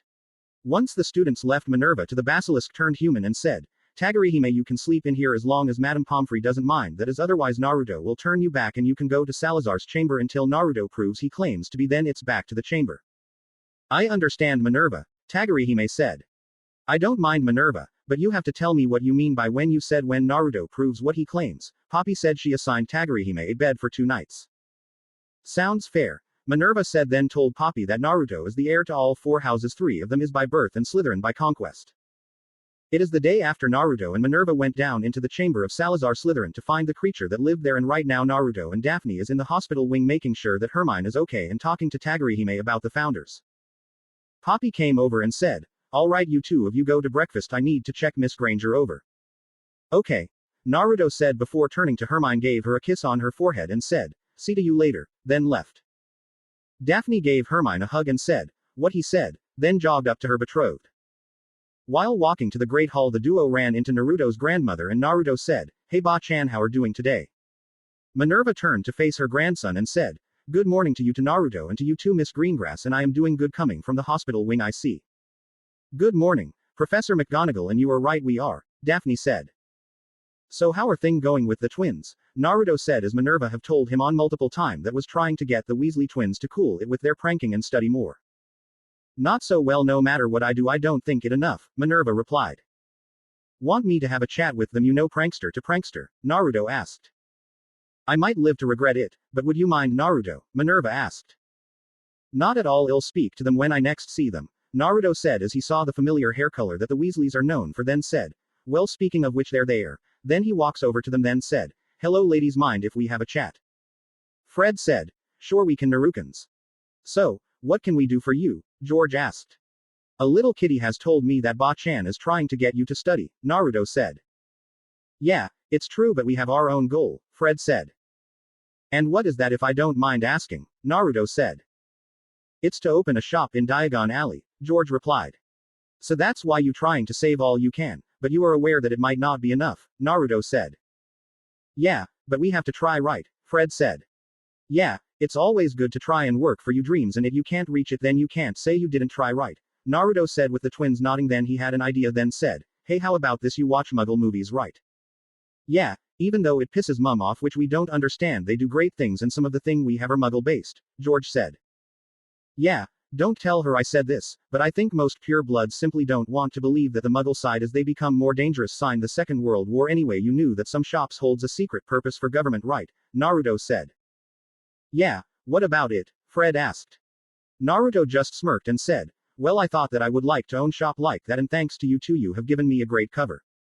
Then twins looked at each other, then looked at Naruto, and George said, you mean you will buy a building in Diagon Alley and let us run the front of the business of the shop while you run the secret service side? Yes, and thanks to some stone and seals from my past live I have some ideas I can work on, Naruto said before saying, but I will do this if you listen to Ba-chan and curb the pranking. I am not saying stopping it, prank the ones that deserve it, and you must get an A minimum on all your tests. After all, your marks will affect me as a businessman, so do we have a deal? Then he puts out a hand to shake. The twins looked at each other, then Fred said to Naruto, how do we know this isn't a trick to get us to do better? Like I said to you before, I am a ninja of my word and I never go back on my word, for that is my ninja way, Naruto said. The twin remembered that was a ninja of his word, and if he break it then he has failed on his own beliefs, and George said, you're right, you always say that and have yet to break a promise to anyone, so yeah, you have a deal, and let us know when you have a building ready to buy. Well, I am going to go Gringotts soon to speak to my account manager about something, so I will see if there is any building ready to be brought. Now that business is settled, let's go and get some breakfast, Naruto said. Then the three boys headed to the Great Hall for breakfast. After breakfast was finished, Naruto went up to his grandmother to let her know that he has managed to get the twins to curb the pranking and to study more, and once he was finished, she said, thanks for helping me out, Naruto. So what are your plans for the day? Not much, going to Hermione, then head down to Salazar's chamber Tagurihime and see if my idea is possible, Naruto said. Minerva was intrigued by what Naruto just said, then asked, and what idea would that be? Not much, just to see if basilisks control their stare, Naruto replied. What do you mean, Naruto? Minerva asked. Well, it's just that back in my original worlds we had 2 or 3 eye-based Kekkei Genkai called a Dujutsu, and people with this Kekkei Genkai can activate and turn it off by channeling or canceling the flow of chakra to their eyes, Naruto replied. Realizing what Naruto was getting at, Minerva said, so you're thinking that a basilisk might be able to cancel their deadly glaze if they control the flow of magic? Naruto nodded and said, yes, as far as I can tell magic and chakra are quite similar, so it might be possible. And what if they can't control their gaze? Minerva asked. Then I will be going to go for my backup plan and make some basilisk resistance glasses, Naruto replied. Then he went to talk to Hermione after saying his byes to his grandmother. Then after about an hour of talking to Hermione, Naruto left the hospital wing and headed to Salazar's chamber with Tagurihime, and he was aware of that bee had a tail which is the form of a certain greengrass heiress. Then the rest of the day Naruto was trying to help Tagurihime control her magic flow and to see if basilisks can control their gaze, which turns out to be successful. He also created the glasses. The following day Naruto was in Diagon Alley with Tagurihime when he accidentally bumps into a woman, and said as he held his hand out to her, "Up. I am so sorry about that." "That okay, I wasn't paying attention," the lady said as she took his hand, and as she did Naruto felt something was wrong with her. Then she said, "Thanks, young man." Then she went on her way. As Naruto watched her walk away, he said, "That's weird." Tagurihime looks at Naruto and said, "What is?" "When I helped that lady up, something felt weird about her," Naruto said, and as the duo was walking to the wizard bank, Naruto's shadow darkened and 2 red eyes in it appeared, and he said, "Find out what you can about her." Then he red eyes disappeared, then the shadow lightened. When the duo got into the bank, went into the quay and waited for their turn, and when it was, they walked up to the cashier, and the goblin who was doing some work said without looking up, "Welcome to Gringotts, how may I be of service?" "Greetings, I am Naruto Potter, and I would like to speak to my bank manager," Naruto replied. The goblin looks up and sees Naruto, then said, "Right away, noble Potter." Then he sent another goblin to get the manager of the bank. After about 5 minutes the goblin came back and said, "Right this way, noble Potter, your manager will see you now," and Naruto and Tagurihime followed the goblin. Upon reaching the Ragnarok's office, the goblin knocked and said, "Sir, I have brought noble Potter +1. Let then in." Ragnarok called out from the other side of the door, and once Naruto and Tagurihime was in the office, Ragnarok said, "Hello noble Potter, what can we at Gringotts do for you today?" "Well, I am here for 3 type of business. The first one is to prove that I am who I say I am to Tagurihime here," Naruto said. "I see," Ragnarok said as he looks over to Tagurihime before saying, "And what is noble Potter saying to you?" "He told me that he is claiming to be the heir of all 4 founder of Hogwarts and thus the heir to Hogwarts," Tagurihime replied.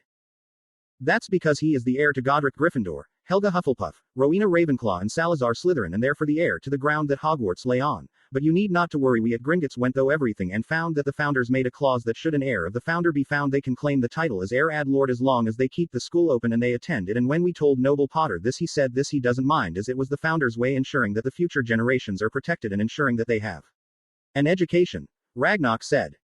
"I see, thank you for telling me all of this," Tagurihime said. "Not a problem, but why do you need noble Potter to verify he was who he said he was?" Ragnarok asked. "Oh right, I have introduced myself yet, have I? Well, I am Tagurihime, and I am the creature that Salazar left behind to protect Hogwarts from threats," Tagurihime said. "And what creature would that be, if I may ask?" Ragnarok asked. "I am a basilisk," Tagurihime replied, getting a shocked look from all the goblins in the room. Ragnarok looks to Naruto and said, "I take it you had something to do with why she is human if she is a basilisk." The monkey symbol appeared in Naruto's eyes, as he said, "That's tight, and I can change her back if you don't believe me." Ragnarok took a thinking pose, and after about a minute he said, "No need, we trust you noble Potter." Then he turned to Tagurihime then said, "Tagurihime, if it's not too much trouble, can we have some of your venom, which we will pay handsomely to noble Potter for, as he is your master?" "Hen, why not ask him?" Tagurihime asked. Ragnarok smiled and said, "That is because we at Gringotts knows what I like, thanks to Kurama, Lily, the toad summons, and 2 people from his original world when we meet to talk about our worlds, and I am sure he would have said that it would be your decision." "Got that right," Naruto said. Tagurihime thinks about it for a moment before saying, "Okay, you can have some of my venom also. Would you like my skin that I have shed?" "Can we buy it?" Ragnarok asked after instructing one goblin to get something that was big enough to hold the venom and another one to prop a room. "Yes, you," Tagurihime replied. "All right, then we can talk about collecting and price later," then turned to Naruto and said, "So what is the next thing you want to talk about?" "The second thing is, do you know if there is shops in Diagon up for sale?" Naruto asked. "Yes, there is a few. Why would you want to know that, if you don't mind me asking?" Ragnarok asked. "Nah, I don't mind telling you," Naruto said. Then he begins to tell Ragnarok the type of shop he wants to open and the deal he made with the Weasley twins. When Naruto finished telling Ragnarok, he laughed and said, "Now that's the kind of shop I like. We at Gringotts have the perfect store for that. Let's just get the paperwork for it." Then he sent a goblin to get the paperwork for the building, then turned to Naruto and asked, "Now what is the last thing you want to talk about?" "That one is about Hagrid," Naruto said. "He is the half-giant that works as a groundskeeper at Hogwarts, right?" Ragnarok asked.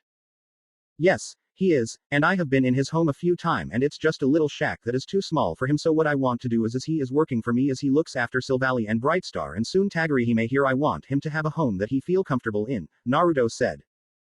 Realizing what Naruto was doing, Ragnarok said, "Now I understand. You want us to build Hagrid a home, one that is big enough for him, right?" Naruto nodded and said, "Yes, and as payment will be the venom and the skins, and if it's not enough, then take the rest from one of my faults." "That seems fair. After all, what is the point in paying someone for something only to being given the money back for doing a job? It's better to trade," Ragnarok said.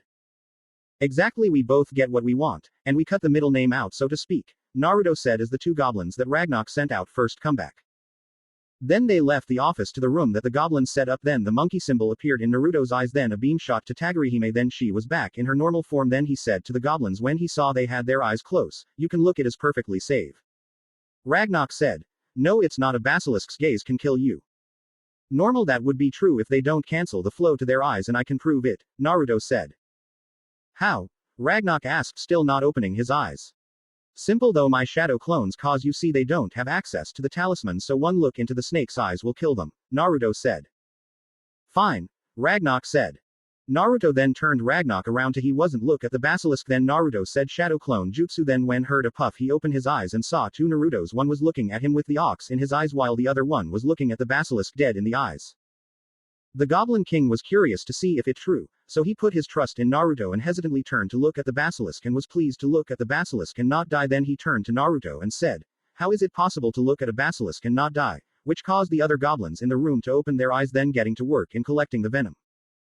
"It's like this. Back in my world we have an eye-based Kekkei Genkai called a Dujutsu, and to activate it you just need to channel chakra to your eyes, and to deactivate them just cancel the flow," Naruto said.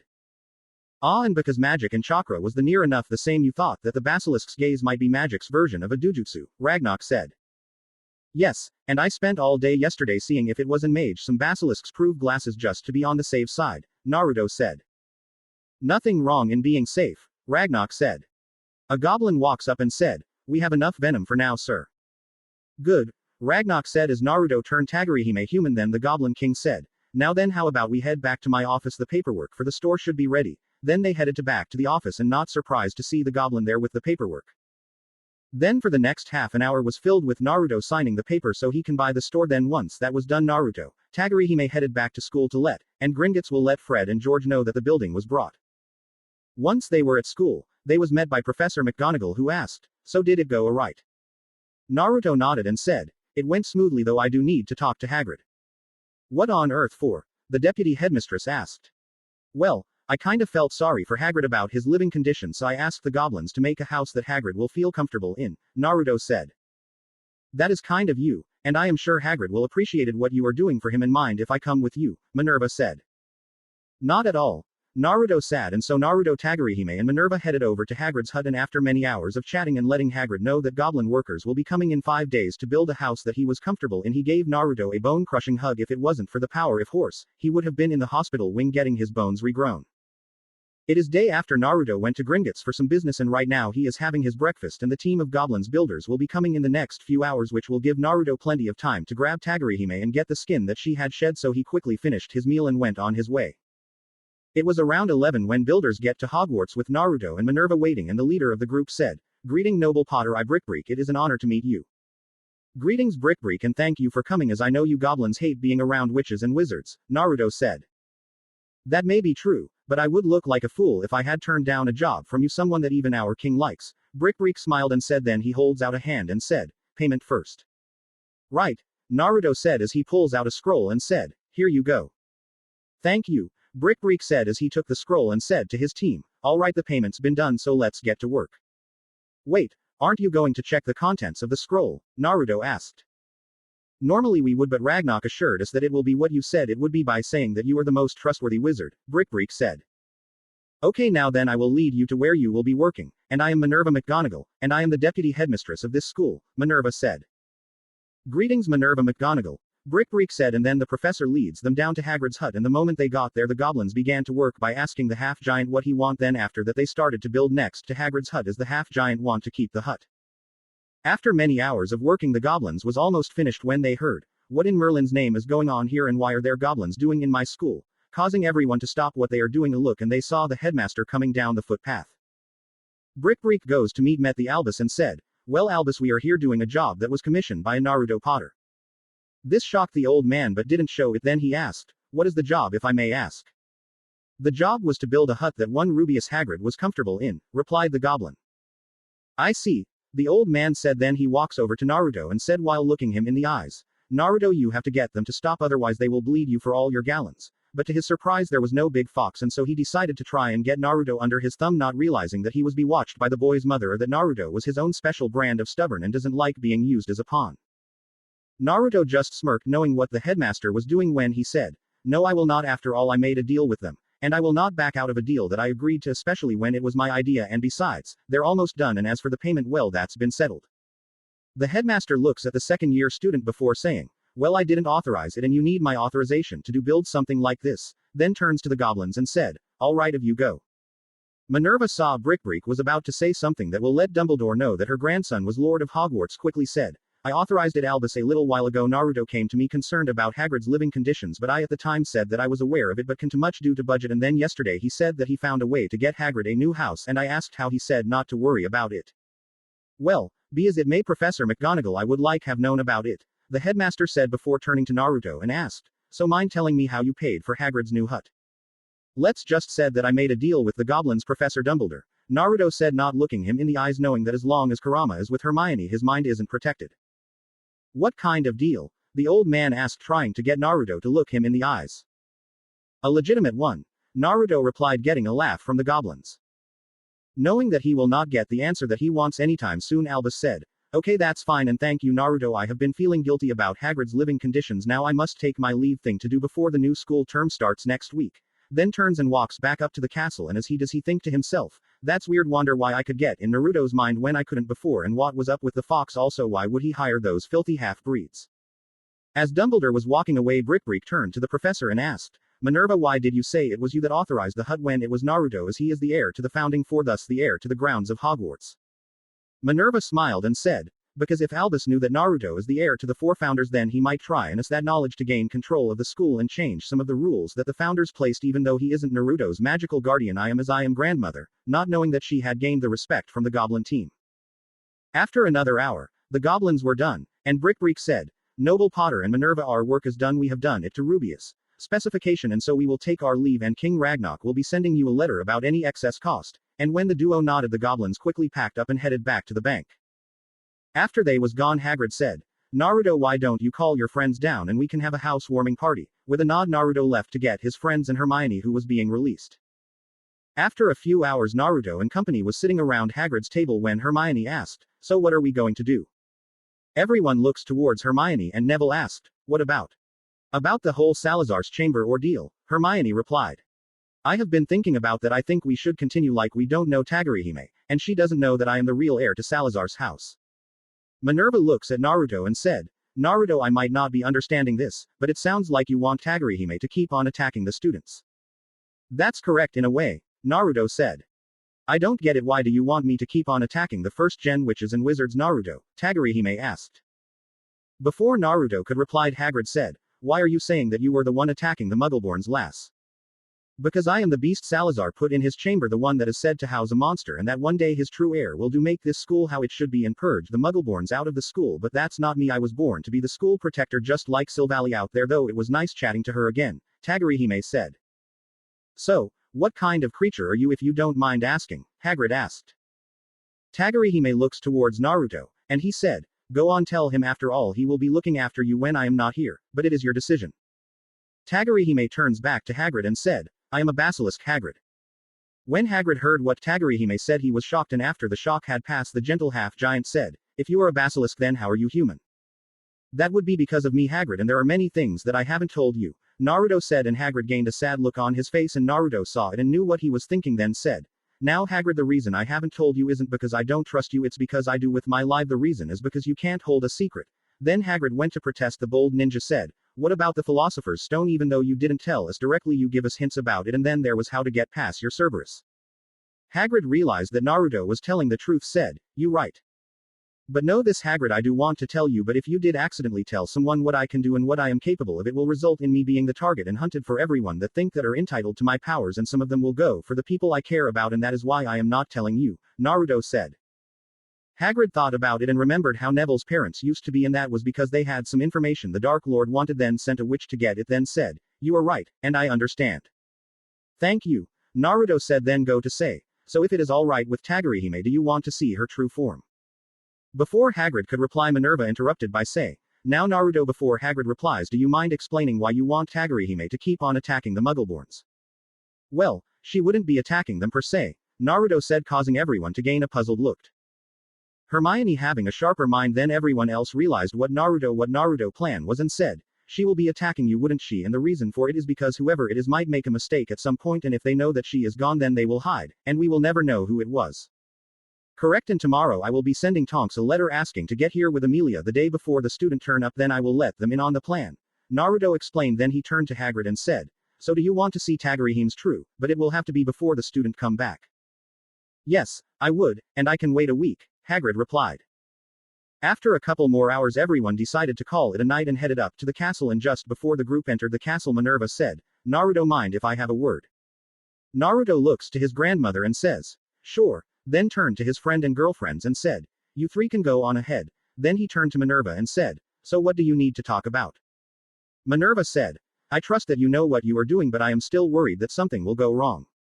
And when it does, I will be there sorting it out," Naruto said, already knowing that something will go wrong with his plan but was not sure how or when. "That's great, Naruto, and good night," Minerva said. It was around midnight when a sleeping Naruto found himself in a familiar place. Then he saw two flash of lights, and when they died down, they revealed to be Kami and Kurama. Then the said, "Hello again, Naruto, and to you, Kurama." "Hi, Kami, what can I do for you this time, as I am sure that you didn't come here to chat, and also thanks for giving me the Oni masks and the mythical items," Naruto said. "My pleasure, and one of the reasons I gave them to it's because I know what your goal is, Naruto, and you will need a lot of help to achieve it, which was also why I sent you them, but be warned that with the mythical items they need to be on the person at all time, otherwise the demon Kai that they are imbued with will run rampart," Kami said. "So, the items will maintain the demonic Kai," Naruto said. "Yes, that is right," Kami said. Then she sighed and said, "And you are right, I don't know how it happened, but the 8 Gate have somehow appeared on this world not long before you started Hogwarts, which was the other reason I gave you the masks and items," shocking Naruto and Kurama. "And the Paniku box, as it is needed to open the gates?" Naruto asked. "It exists, but I don't know where it is, as you know that we gods and goddess aren't all seeing," Kami said. "That good to know, so I will tell Amelia about it next week," Naruto said. Kurama then decided to let himself be known by saying, "That's great, now we have to worry about 9 demon sorcerers if not so friendly assholes find the box and unlock its secrets. Also, on a side note, why did you summon me here?" "To let you know that you have a unique ability," Kami said. "And what ability would that be?" Kurama asked. "The ability to summon your brother and sisters with all their memories," Kami said. "Sweet, so how do I do it, as I am helping a newly created Neko girl and I have no idea what I am doing," Kurama said. "I am aware of Hermione, and it is simple, all you have to do is give up one tail. Also you will need a physical body," Kami said, getting a downcast look from the 10-tailed fox and an intrigued one from the reincarnated boy. With a downcast tone the fox said, "Well, I can't do that as I don't have a physical body." Naruto walks up to Kurama, pats him on the head and said, "Not right now, Kurama, but there has been a Kai spell I have been wanting to try, and if I get it right then you will have a physical body."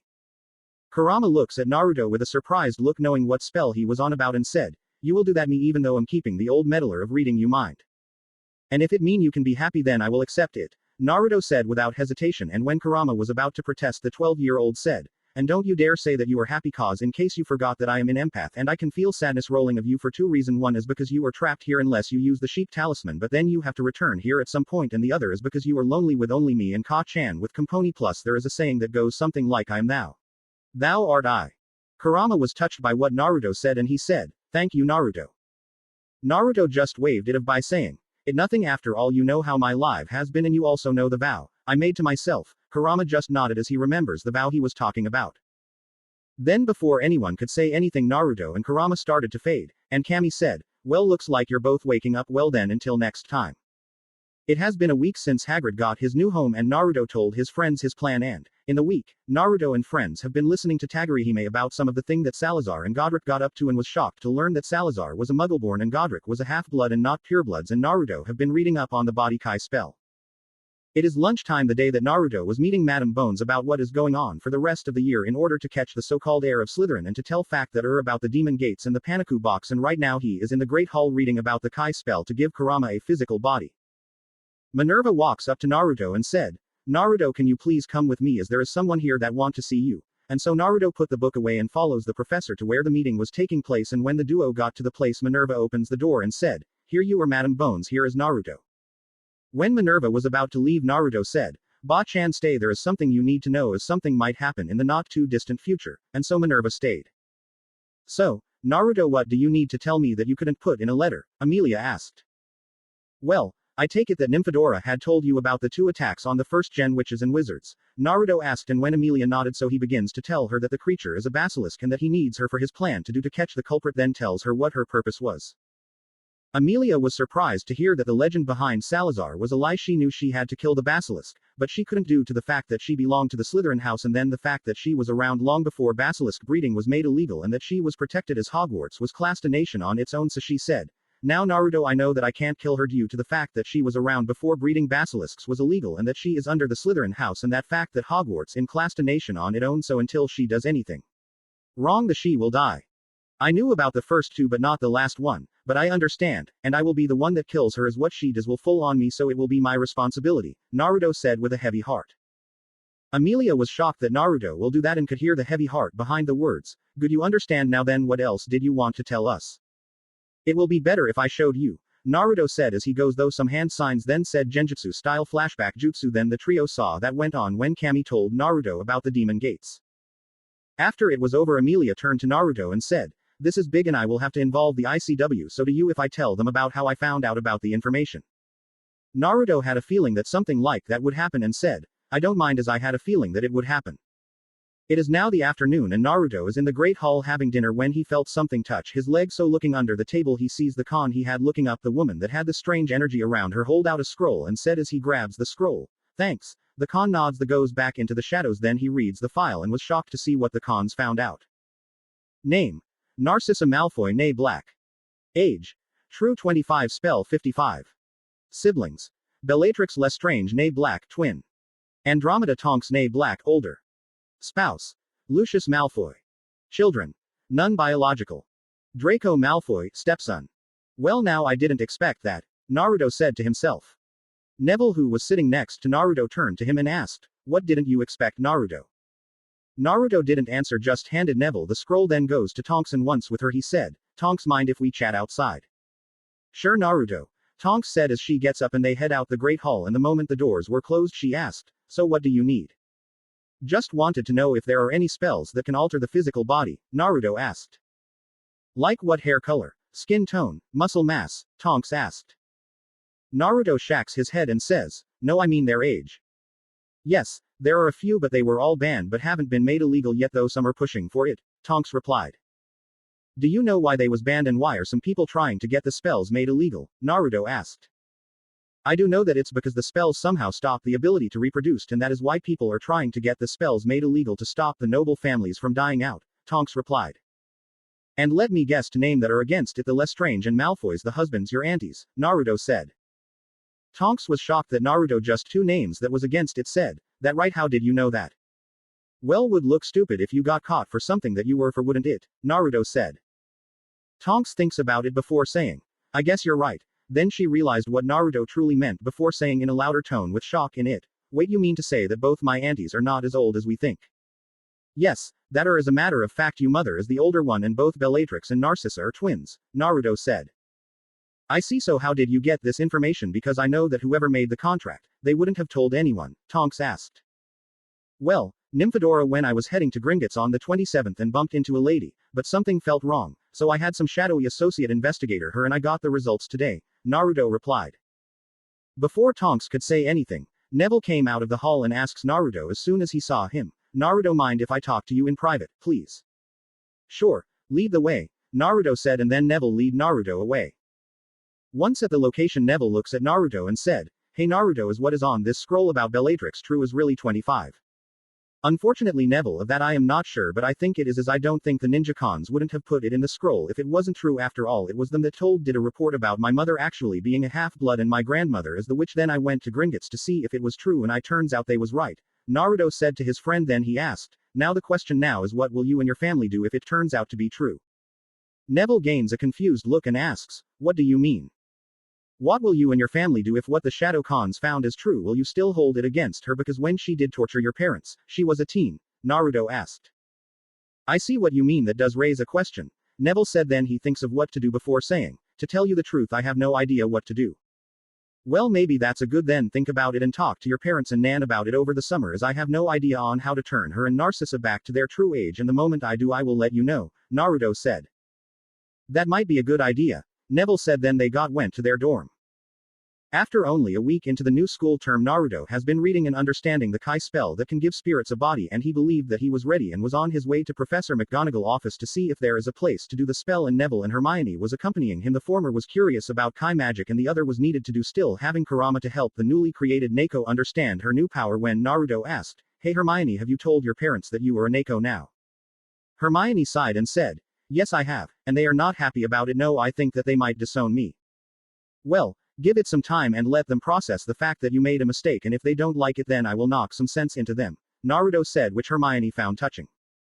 And once the trio got to the professor's office, the professor said, "Hello Naruto, Neville and you Hermione, what can I do for you three?"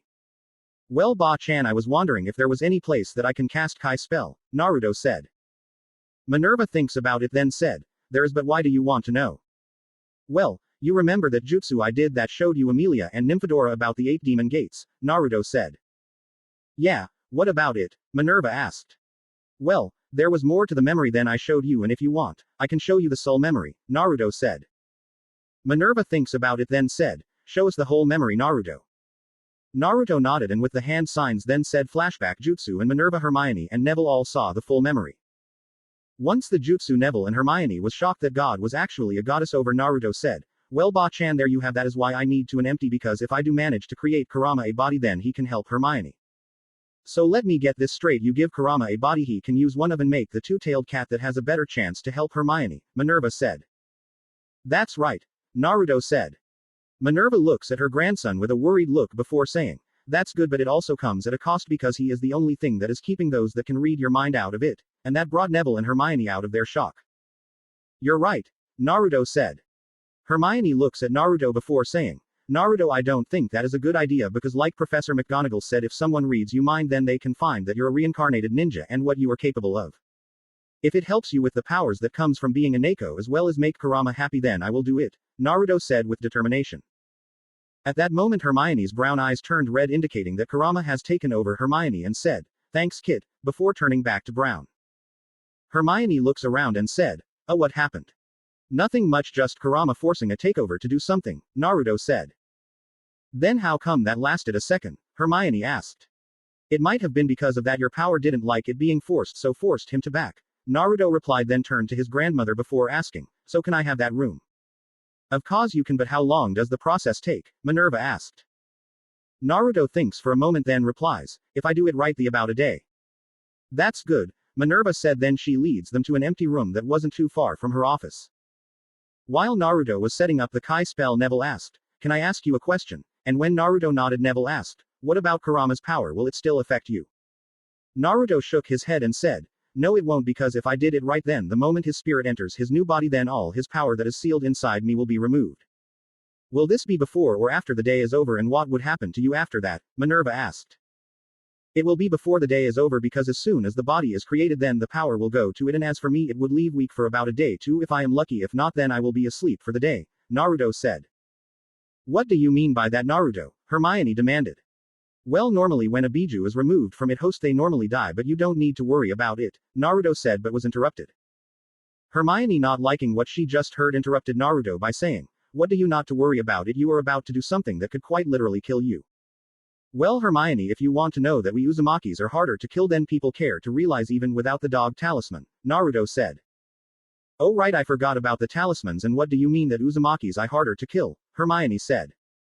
Well now that's a story one its own, so we might sit down, Naruto said, and when everyone was sitting the wicked preteen said, you see, I am not the host to Kurama, I am the third. The first was the wife to the first Hokage Mito Uzumaki, and the second one was Kushina Uzumaki, and she was my Ka-chan, and when Kurama was a nine-tailed fox he was sealed in my mother back in my original world on October the 10th was the day I was born, and she and Tusan the Hokage at the time named Minato Namikaze took precautions to deliver me, save not realizing that Kurama wasn't going to try and leave, but that day someone my parents trusted betrayed them, and someone came and extracted Kurama out of my Ka-chan and placed him under a powerful genjutsu that only a Sharingan can produce, but thanks to her being an Uzumaki she survived the extraction. Whoever Tusan had no choice but to seal it in a newborn baby, one whose chakra coils hadn't developed, and just before Tusan done the seal, Kurama went to stab me with one of his claws, but both Tusan and Ka-chan took the blow, and then let's not forget that just before the Third Shinobi World War it took 3 major villages to take down my ancestral home called Uzu, which was a small island of the coast of Wave Country, and they still took out 2/3 before falling. Hermione, Neville, and Minerva were shocked by what they just heard, and Hermione said, now I can understand that you're not worried if the Uzumakis are that hard to kill. Damn right we are, and we can live as long as a normal witch or wizard, Naruto said. The looks at Hermione and said, oh, before I begin, if I have done it right you will feel a pull, don't fight it because it is the Kai spell locating and pulling what it's created for, and it will hurt if you do. And when she nodded, Naruto then starts the spell, and half an hour later both he, Hermione, and the girl was about to fight it, and Naruto sensed it, then quickly said, don't fight it, Hermione. After 5 minutes then process was done, which caused Hermione to drop to one knee while breathing heavy while Naruto collapsed. Then Minerva told Hermione and Neville to head back to the dorm while she took Naruto to infirmary. Then she told the Metawitch why her grandson was like that. As the following day processed, Kurama's new body was progressing excellently while Naruto was still dead to the world, and at the end of the day when he was able to move, he went to find Hermione, and when he did, he said, hey Hermione, causing Hermione to look down. When Hermione and saw Kurama she said, Kurama, what are you doing here? Looking for you so I can do this, Kurama said as one of his tails combusted in a blue flame, then it flew next to him, then the flame grew bigger, then began to take shape, which was a cat made from blue fire. Whist was the same size as Kurama. Then he turned to the cat and said, hey Matabi, you know why I brought you back into the land of the living? Yeah, because you miss us, Matabi said. Kurama chucked a little before saying, that's part of the reason, but no. I know you want me to help one of Naruto's mates, Matabi said. Right, and I know that you can do a much better job than I, Kurama said, then turned to Hermione and said, you okay with that, Hermione? And when she nodded, he headed to the infirmary to be with Naruto. It was the following morning when Naruto woke up and he felt something on his chest, so he slowly opened his eyes and saw a reddish-orange ball of fur. Then he stroked the fox and said, so how does it feel to be in the real world, Kurama? The fox yarned as he woke up and said, it feels great. Naruto smiles before saying, I am glad that you are happy. Before either one of them could say anything, they heard someone say, hey, watch ya doing, Naruto? Nothing much, Nymphadora, just thinking about a project I want to do but need someone to test them, Naruto said. Well, what is the project if you don't mind my asking, Tonks said. I don't mind you asking, Dora, after all if it works then it will help the Aurors out, Naruto said. So, what is it? Tonks asked. Well, I am going to try and make some artificial talismans as well as create a seal that can store magic, Naruto said. Okay, you need to explain what you mean, Tonks said. Fair enough, Naruto said before starting. Well, if it works out then you can use a fraction of what I can, so because I am going to try and create some power for you Aurors based on about 6 of my talismans, but the downside is that they can be used once and will have a limiter on them, how long I don't know. So, Naruto, let me get this right, you are going to create powers for the Aurors that can be used once and will have a limiter like the ox, it could be last for 10 minutes and after that it will be powerless, and to get it right you need a volunteer, right? Tonks said.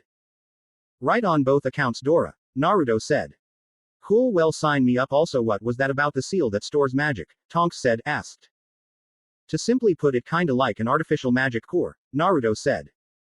Cool, so what does it do? Tonks asked. Well, it siphons a little of your magic and stores it, and when you really need it the magic break the seal and all the stored magic will recharge your core, Naruto explained. Tonks looks at Naruto and said, cool, now I wonder why nobody have thought of that before. No idea, and thanks Tonks for doing this for me, Naruto said. Then Tonks left so that Naruto can make the seals. It was around noon when one of the doors to the opened and Susan walks in and asked Naruto, mind if I sit down? Naruto looks at the girl and says, nah, I don't mind if you tell me why you are here. I came to apologize to you for thinking that you were that heir to Slytherin because you're a parcelmouth, Susan said. Well, by right of conquest I am the heir to Slytherin also. Why are you apologizing now and not after I find out who really behind it? Naruto said, asked. Well, I sure that my auntie who is the head of the Orr got a report from the Orr that's been around the whole year and also told her when the whole school turned on you because we found out that you was a Parselmouth excerpt for your friends because one day she came home and she was made then pointed out some key things. One was Hermione and your mother or at least thought to be, Susan said. I see, well that's good then there is hope yet, Naruto said. Though there is one thing that bother me, Susan said. Just one thing? Naruto asked. Okay, a lot of things, but the one that I want to know is why didn't you retaliate? I mean, I know you have the power to do so. After all, I noticed the ninjas with the red eye when you think that no one is around and appear from the shadows, Susan asked. Tell me, Susan, what the difference is between light magic and dark magic, Naruto asked. Susan looks at Naruto confused and asked, what does that have to do with anything? More than you realize, and when you figure it out then you will know why I didn't retaliate, so think hard about it, Naruto replied. Okay, I will. Well, until next time, Susan said as she gets up and leaves. Naruto was released from the infirmary just before dinner time and he had dinner with his friends. All the while Susan was thinking about the question that Naruto asked her. She even told her friend Hannah about the question. It's now the middle of February and in the past month Ron has been trying to convince Naruto and friends minus Neville that Hagrid was the one that has opened Salazar's chamber. Right now Naruto and friends was in the courtyard when Susan and Hannah walked over, and the latter said, Hello Naruto, can I speak to you in private please? Sure, you can, Naruto replied, then followed Susan. Then once they were alone, he asked, So what can I do for you, Susan? It's about that question you asked me, Susan said. So do you think you have an answer? Naruto asked. I think so, Susan replied. So, let's hear it, Naruto said. Well, light magic can be used to help while dark magic causes harm, Susan said. Well, that's a good guess, but sad to say that is the wrong answer, Naruto said, and when he looked at her he saw that she did put some thought into the answer. Decided to help her out a bit. Listen Susan, I will admit that was a good guess, but that answer was a textbook one, so I am giving you the answer. Not everything is classed as light and dark. Then Susan saw the tiger talisman appear in his eyes. Susan looks at Naruto confused and said, What do you mean? What I mean is that at its roots magic is neither light or dark, it's how it's used, even with the unforgivable ones, Naruto said. Susan looks at Naruto shocked, but he continued, also even with the labels that people nothing can truly use for light or dark. I still don't get it, Naruto, Susan said. Naruto chuckled and said, Don't worry about it for right now because at some point it will make sense of that, I guarantee. Now let's head back to the others. When the duo got back to the others, Naruto noticed something off and asked, So what's wrong? Daphne said, Nothing but the usual, the red moron telling me to get lost because I am corrupting you and that Hagrid unleashing Tagurihime, and when Hagrid came by asking if we was talking about him, Ron took off. Then when we asked Hagrid what he was doing, he said he was taking some flesh-eating slug repellent to Professor Sprout for the mandrakes, and he also told us to look after ourselves, but he should know you better. Both Susan and Hannah looked confused. I see, well good for them, well at least the students will, Naruto said. Before the two new people could ask who Tagurihime was, Neville ran over and said, Guys, you have to come quick. Neville, where are we going before we follow? Naruto asked. Neville looks at Naruto confused but got his answer when the blonde preteen points to the Slytherin and Hufflepuff, then said, Oh right, sorry, but it's in Gryffindor. Okay, Naruto said, then turned to the three non-Gryffindors and said, Sorry, but we have to see what's got Neville riled up. Susan waved it off and said, Don't worry about it, we understand, which Susan and Hannah agreed. When the trio of Gryffindors got to the males' dorm room to find out, it was a complete and utter mess, and Ron was there and it looked like he was looking for something and was also muttering, Where it? Naruto was curious about what Ron was looking, asked, Where's what, Ron? Ron jumps a little and turns to Naruto, Hermione, and Neville, then said, Just a dairy that belonged to a student that attended here 50 years ago by the name of Tom Riddle, and he received a medal for doing something noble and the reward is in the trophy room. And what was that? Hermione asked. The reward was for stopping the one that opened the Chamber of Secrets back then, Ron said. And who was it that opened it? Neville said. That is what I have been telling you, it was Hagrid, and now the proof to remove him is gone, Ron said, shocking Neville and Hermione. Naruto smirks and said, Well, you might have gotten him fired, but he wouldn't leave. And why would that be? Ron asked. Well, that would be telling, Naruto said, then begins to tidy up with Hermione and Neville helping, and once it was tidy, he said after seeing Ron still looking, Well, whoever it was that came in here, it looks like they knew what they were after, then went to find Daphne and tell her what was going on. It was Gryffindor's Quidditch game agents Hufflepuff, and they were heading to the pitch when Professor McGonagall was coming to meet them and said, I am sorry, but Quidditch has been cancelled. What, you can't just cancel Quidditch? Oliver said. Quiet, Wood, Minerva said, then said to the team, I want you all to go back to the dormitory. As the team was going, the deputy said, Mr. Potter, we need to find your other friends as there is something you need to see. Right, Professor? Naruto said, then he shouted to the twin. Hey Fred George, the professor wants to show us something. Minerva looks at her grandson and said, somehow I am not surprised that you three are friends given you all are pranksters. Then they left to find the others. After finding most of Naruto's friends minus Hermione, they headed to the hospital wing and the professor said, now I must warn you, tis might be a bit of a shock. Then she shows then a petrified Hermione on the bed.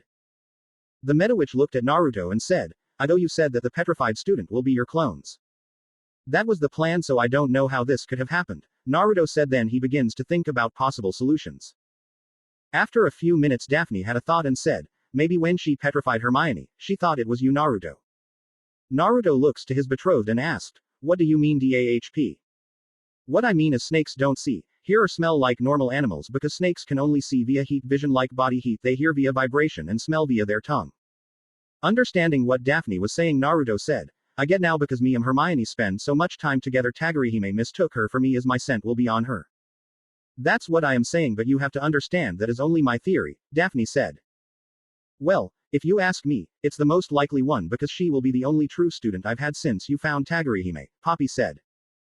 Later that day with all the students in the dorm, Minerva came in and said, okay, in light of recent event there will be some new rules that will be put into effect immediately. The first rule is all students must be in their house common room every day by 6 in the evening, and the second rule is all students will be escorted to their class by a teacher and there will be no exceptions, and before I leave I should tell you, unless the culprit is found and caught, Hogwarts will have to close.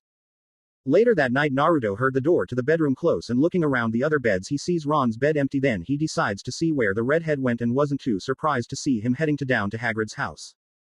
Both Naruto and Ron were there for long before there was a knock at the door, and knowing that Ron will get if caught, so Naruto placed a hand on his shoulder and the snake talisman showed up in his eyes, and Albus and a man was walked in, and Ron said, that's Dad Boss Cornelius Fudge and he is the Minister of Magic. Then Naruto caught Fudge say, I am sorry Albus, but with Hagrid's past agents him I have to take him. Shocked by this the half-giant said, take me where? Not to Azkaban prison. Before Fudge could answer the door opened and Lucius Malfoy walks in and Hagrid said, and what are you doing here, and get out of my house. Lucius ignores Hagrid and walks in and looks around and says, I must say this is a rather impressive for someone with your job. Thanks, have a good benefactor, Hagrid said, then goes on to ask, now what are you doing here? Well, I was in the area and wanted to confirm what Draco has told me, and lo and behold there was a unicorn and whatever that this is, the older Malfoy said. Yes, now you can saw it off, Hagrid said. Now how much for them? Lucius asks. Well, what make you think that Brightstar and Silvally are mine? Hagrid asks. Well, Draco said that you are always feeding them, and I doubt my son will lie to me, Lucius said. Well, if you want to try and fail at buying them then talk to Naruto, Hagrid said. So, what are you doing here, Lucius? Albus asked. Well, I am here to hand you your suspension papers, Lucius said, and as he hands the headmaster the papers he said, and I am sure you will find all 12 signatures on it. I see, well then I will take my leave them, Albus said. Then Fudge walks up to Hagrid and said, come Hagrid, let be of. All right, but should anyone want to find out what happened tell them to follow the spiders and that about it, Hagrid said as he went with the minister. Naruto drops the power of the snake and said, well then look like I need to step my game and find the asshole that unleashed the beast. Then he sees the spiders then heads outside. How did you do that, Naruto? Ron asked. Then he sees Naruto heading outside with a lamp, then asked following the ninja, hey, where are you going? Well, I don't know about you, but I am wondering what creature that Hagrid was framed for, Naruto said. Realizing where the spiders was going into the Forbidden Forest, Ron said, what are you nuts, they are heading into the Forbidden Forest. Yeah, and you have two choices, one is risk getting caught as you head back to the castle, after all you was lucky enough to get out, but you might not be getting in, or option 2 is you can come with me as I can easily get us back in, Naruto said. Ron looks at Naruto, then to the castle, then back to Naruto and reluctantly said, I guess you're right. Then as the duo was heading into the forest, Ron said, oh, I hate spiders, why it couldn't be following the butterflies. As the duo was following the spider, Naruto noticed that the spiders were gradually increasing in quantity. Ron was saying, Naruto, are you sure it is wise to follow the spiders? Not really, but it's the best lead to uncover the Chamber of Secrets, but you don't have to worry as I promise you that you will get out of here alive, Naruto said as he looks around, then goes under a fallen tree. The blonde said, well, into the spider's den. Then a big spider came down behind them. The dup got to the base of a massive tree that had enough webbing that looked like a spider was hiding waiting for prey, and Naruto said, well, I guess we here. Ron looks at Naruto and said with a terrified tone, are you sure? Before Naruto could answer there was a thumping sound like footsteps, then a voice that sounded said, who goes there, is that you Hagrid? No, it's not whoever, I am a friend of Hagrid, Naruto said. Then a spider that was the biggest one Naruto seen in this world crawled of the den and said, "Wow, you're a big one, aren't you? So what's your name?" "As my name is Naruto. I am Aragog, and it is nice to finally meet you, and I see you are not surprised to see a spider my sized," Aragog said. "Well, believe me when I say this, I have seen bigger," Naruto said. "So, what brings you here to me?" Aragog asked. "Well, you see there is trouble in the school, and they say Hagrid has opened the Chamber of Secrets because of what 50 years ago," Naruto said. "That is a lie. Hagrid never opened the chamber," Aragog said. "Oh, I know he didn't. BTU the moron behind me does, and I thought that hearing from someone that was probably around back then might help," Naruto said. Aragog was surprised by what Naruto just said. Asked, "And how did you know that he wasn't the one that opened it and that I was around 50 years ago?" Naruto smiles and says, "Well, it wasn't that hard to figure. The first one is that Hagrid doesn't have a single bad bone in his body. Then there is the fact that whoever set him up the first time had to use a creature agents him, and seeing you the creature that got him expelled, I knew that you wasn't the creature, as I know that Acromantula don't have that power." Ron took that moment to say, "Naruto." "Yes, Ron?" Naruto asked, and all Ron did was point up, and when Naruto looked up, he saw a lot of spiders coming down. Then Naruto turned to Aragog and said, "Well, it's nice to meet you, Aragog, but we must go and help Hagrid out." "Go, but you can't go, as my sons and daughters don't harm Hagrid upon my orders. However, I cannot deny them fresh meat when it wanders into our home, so I must say goodbye, friends of Hagrid," Aragog said. Naruto looks at Aragog and said, "Now Aragog, no need to do this. After all, if you kill us then you will never see Hagrid again." Then with the rabbit's power was on his back, then whispers, "And I have an idea that can be beneficial to both of us, and I will come back once the Chamber of Secrets fiasco is over." Then he was next to Ron. Just as Aragog's children was about to pounce, there was another elderly voice, but this time it was female's, and it said, "Wait." Then there was a set of thumping sounds like steps. Then another spider came out of the hole and said, "So you are Naruto, the one that Hagrid speaks so fondly of? Well, I hope he said good things he told you and you are Miss," Naruto said. "Oh, I am Mosig, and I am Aragog's wife, and he said that when you make a promise then you will try and keep it," Mosig replied. "That is true, and with all the promises I made I failed to keep one, but that was because I died," Naruto said. "But how is that possible as you are standing here before us?" Aragog asked. "Well, now that is a story all on its own, and I will tell that when I come back to talk to the two of you, and as I have said it will be beneficial to all of us," Naruto said. "Very well, you can go, and I expect to see you before you leave for the summer," Aragog said. "Thank you both for your time," Naruto said. Then as both he and Ron, then Naruto stops, then turned and said, "Oh, I know you are giving me the benefit of the doubt, so I am going to do the same." "What are you going to do?" Mosig asked. "This," Naruto said as he unseals a box, then said, "I am going to leave this box with you, and this will prove that I will come back to collect it before I leave for the summer, as this has 7 artifacts that will cause more harm if they get loose." "Why would you leave something like that here?" Mosig said. "I know you are giving me the trust that I will come back, however to prove that I will come back is to give you something that can cause a lot of damage, and to prevent it is to collect it before summer hits. Now I must leave before this Tem faints or dies from fright." Then he and Ron leaves the forest, and Naruto unaware that he had gained the Acromantula trust. The next morning Naruto was telling his friends about his adventure last night with Ron. Then George said, "Wait, so you mean to tell us that in the forest there is a Acromantula colony and Ron was there?" "Right, even though I couldn't tell if he was going to faint or die from fright," Naruto said. Then Susan, Hannah and Tonks came over, and Tonks said, "Hey guys, what are you talking about?" "Nothing much, just about the large Acromantula colony that is in the dark forest, and Naruto plans to go back there to talk to them about something and to collect the demon artifact he left behind." Tonks looks at Naruto and said, "Are you nuts, Whiskers? You left them something that dangerous." Before Naruto could reply, Susan said, "Okay, I have had enough of this." Naruto turns to Susan and says, "What have you had enough of?" "All the secrets you lot seem to have, like who is Tagurihime?" Susan asked. "Oh right, we haven't told you anything yet, so if you and Hannah want to know then come with up to Hagrid's home, as we need to fang as well as my animals," Naruto said. An hour later Naruto and friends minus the twins was heading down to Hagrid's to feed the animals. Naruto was telling Susan and Hannah everything they want to know, from who and what he was to who Tagurihime as to what the artifacts was that he left at the large Acromantula colony. A week has gone by since Hagrid was taken to Azkaban prison, and in that time Susan and Hannah was getting to know Naruto, Neville, Daphne and Tonks, as well as Fred and George when they weren't studying to keep their part of the deal that Naruto proposed to them, or pranking those that deserved it. And right now the group of 5 was at Hagrid hut looking after his and Naruto animals when Susan asked while brushing Brightstar, "Hey Naruto, I have been wondering, how did you get Brightstar?" "Well, I am sure that you might have heard that me, Hermione, Neville and the human waste disposal got in trouble for being out past the curfew, and as punishment we went into the Forbidden Forest," Naruto said. "Yeah, we heard about it, thought it was just Ron making it up," Susan said. Remember this when it comes to myths, legends, and of cause rumors, there is some truth to it, Naruto said. What does that mean, Naruto? Neville asked. What it means is that at the core of the myth, legend or rumor there lies a thin layer of truth. I mean, look at the world we live, we are basically living proof to Muggle myths and legends, Naruto said, then goes on to say. Anyway, let's get back on track. The reason that our punishment was in that forest was because Voldemort, getting flinch from the witches and wizard, which Naruto caught, then said with a sigh, oh come on, you can't be scared of a man who is afraid of death, can you? Care to explain that? Susan asked. Some other time maybe. Anyway, Voldemort, who had processed Quirrell, was doing some vile drinking the blood of the unicorns that was in the forest, and so the detention was to go in the forest and find any dead unicorns we find, and so Hagrid decided to sit up, and it was him, Neville, and Hermione, and me, Ron, and Fang. After a little while, Fang noticed something which made me and Ron to look, and saw this creature acting like vampire, and when he noticed us then started to come toward us, which causing Ron and Fang to ran. Then I said that if he doesn't want a mega ass kicking, then he can go get lost, and I was hoping that he would choose the former, but unfortunately I was interrupted by Centaur and he caused Voldemort running. Then the Centaur spoke to me, but I ignored him and helped the unicorn. Then once she was up, she gave me her horn, which is a sign of ownership, Naruto said, and Brightstar snorted in agreement. Wow, that's something, Susan said.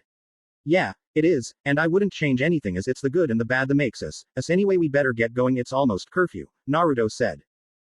As the group they all headed back to the castle. Along the way they met with Fred and George, and they were looking around and also seemed worried, and Naruto said, hey guys, is something wrong? The twins looked to see Naruto and friends. The Fred said, you could say that, right, brother of mine? Right, you are my less than handsome brother of mine, George replied. Naruto turns to the others and says, you guys go on to your houses, I will help them with what their problem is. You sure we can help? Susan said. I know, but I can tell that even after a week of doing Hagrid's and my animals you are still not used to it, Naruto said. Then they went on, and once they were out of sight the blonde ninja turned to the twins and said, so what is the problem? Well, you see, Ginny is missing, Fred said. And has been all day, George said. Well, that not good, and as I said I will help you out, Naruto said. As the now trio was about to start, there was an amusement from Professor McGonagall, the acting head of the school. Attention all students, please return to their house dormitories immediately, and all teachers please come to the second floor corridor at once. Naruto turns to the twins and says, are you two thinking what I'm thinking? The twins look at each other, then nodded, then turned back to Naruto and said, we think so. Then the three headed to the second floor. When the trio got to the corridor, Gust ass all the teachers got there, and Ron behind them, and Minerva said, as you can see, there is another message from the Heir of Slytherin, and our worst fear has been realized, as a student been taken by the monster, and now the student is now in the chamber, and with this the students must be sent home because Hogwarts school is not safe. Then it is the end of the school. Just then the Dada professor came and said, sorry, dozed off, what did I miss? Snape looks at the professor and said, a girl has been kidnapped, Lockhart, and a good thing too, as this is now your moment to prove yourself. What do you mean, Severus? Gilderoy asked. Weren't you saying last night that you found the location of Enter the Chamber of Secrets? Snape said. Well then it's decided. Then I will give you 5 minutes to get ready, then you will take me to the chamber, as there is something I need to do. As for the rest of you, go to where you are needed. Right, you are Professor McGonagall, but before I do go and prepare, might know the identity of the student that's been taken. I don't see why not, Minerva said. The student, it's Ginny Weasley, shocking the Weasley. Minerva said. Then once all the professors was gone, she sighed and said, so what do you think, Naruto? Naruto causally walked out from behind the wall with Fred and George as Ron ran off to Lockhart's office and said, so how did you know that I was here? Minerva just smirks and says, I didn't, I just knew you would do something so about my question. Well, you will need me to get into the chamber, as you need to be a Parseltonge to get in, and I must say this, that Gilderoy is unfit to be a professor, a fictional writer maybe, and no doubt he is trying to run, and no doubt Ron is heading to Lockhart right now, Naruto said. Minerva looks at her grandson and says, well then let's see that is true. Then Minerva, the three students headed to the Dada classroom. Upon arriving they see Ron and Lockhart coming out, and the latter was at one point by the former, and the acting head said, Mr. Weasley, what is the meaning of this? Well, Professor, I went to see Professor Lockhart about my sister, but he was in the middle of running away, so after a little of persuasion here we are, Ron said. As I have told you when we were coming out the classroom, I lied about knowing where the chamber is, Lockhart said. Figured as much, you are nothing but a glorified phony that most likely took created from other people, Naruto said, then turned to his grandmother and said, did we really have to come to find this out? Not really, but now we can start telling people what kind of person he really is, Minerva replied, then turned to the Ron and said, now Mr. Weasley, you are Tom, head to Gryffindor, right? Then turned to the twins and said, I trust you two will accompany him back so he can stay there. The twins look at their house head. George said, oh, we wanted to go to the chamber. Then Fred said, but we understand. Then turned to Naruto, you bring Ginny back, okay? I promise you too that I will bring your sister back, Naruto said. Then the three Weasleys headed to their house. Minerva turns to Gilderoy and said, and as for you, you are to stay in your office till I get back, and that is an order. Then turned to her grandson and said, now then let's go to the chamber. Then the duo left. When the two got to their destination, Naruto opened the chamber and they went down, then headed to where the main part was. Once both Minerva and Naruto got to the main chamber, Naruto opened the door, and upon opening, they both headed inside with wands at the ready. As they walked further in, they saw the body to the youngest Weasley, causing the duo to run over and drop there as they kneeled next to her, and Minerva tries to wake the girl. Naruto see that she is holding a black book. Off to the side, 16-year-old boy walks out of the shadow and says, she will not wake Professor, causing the two family members to jump.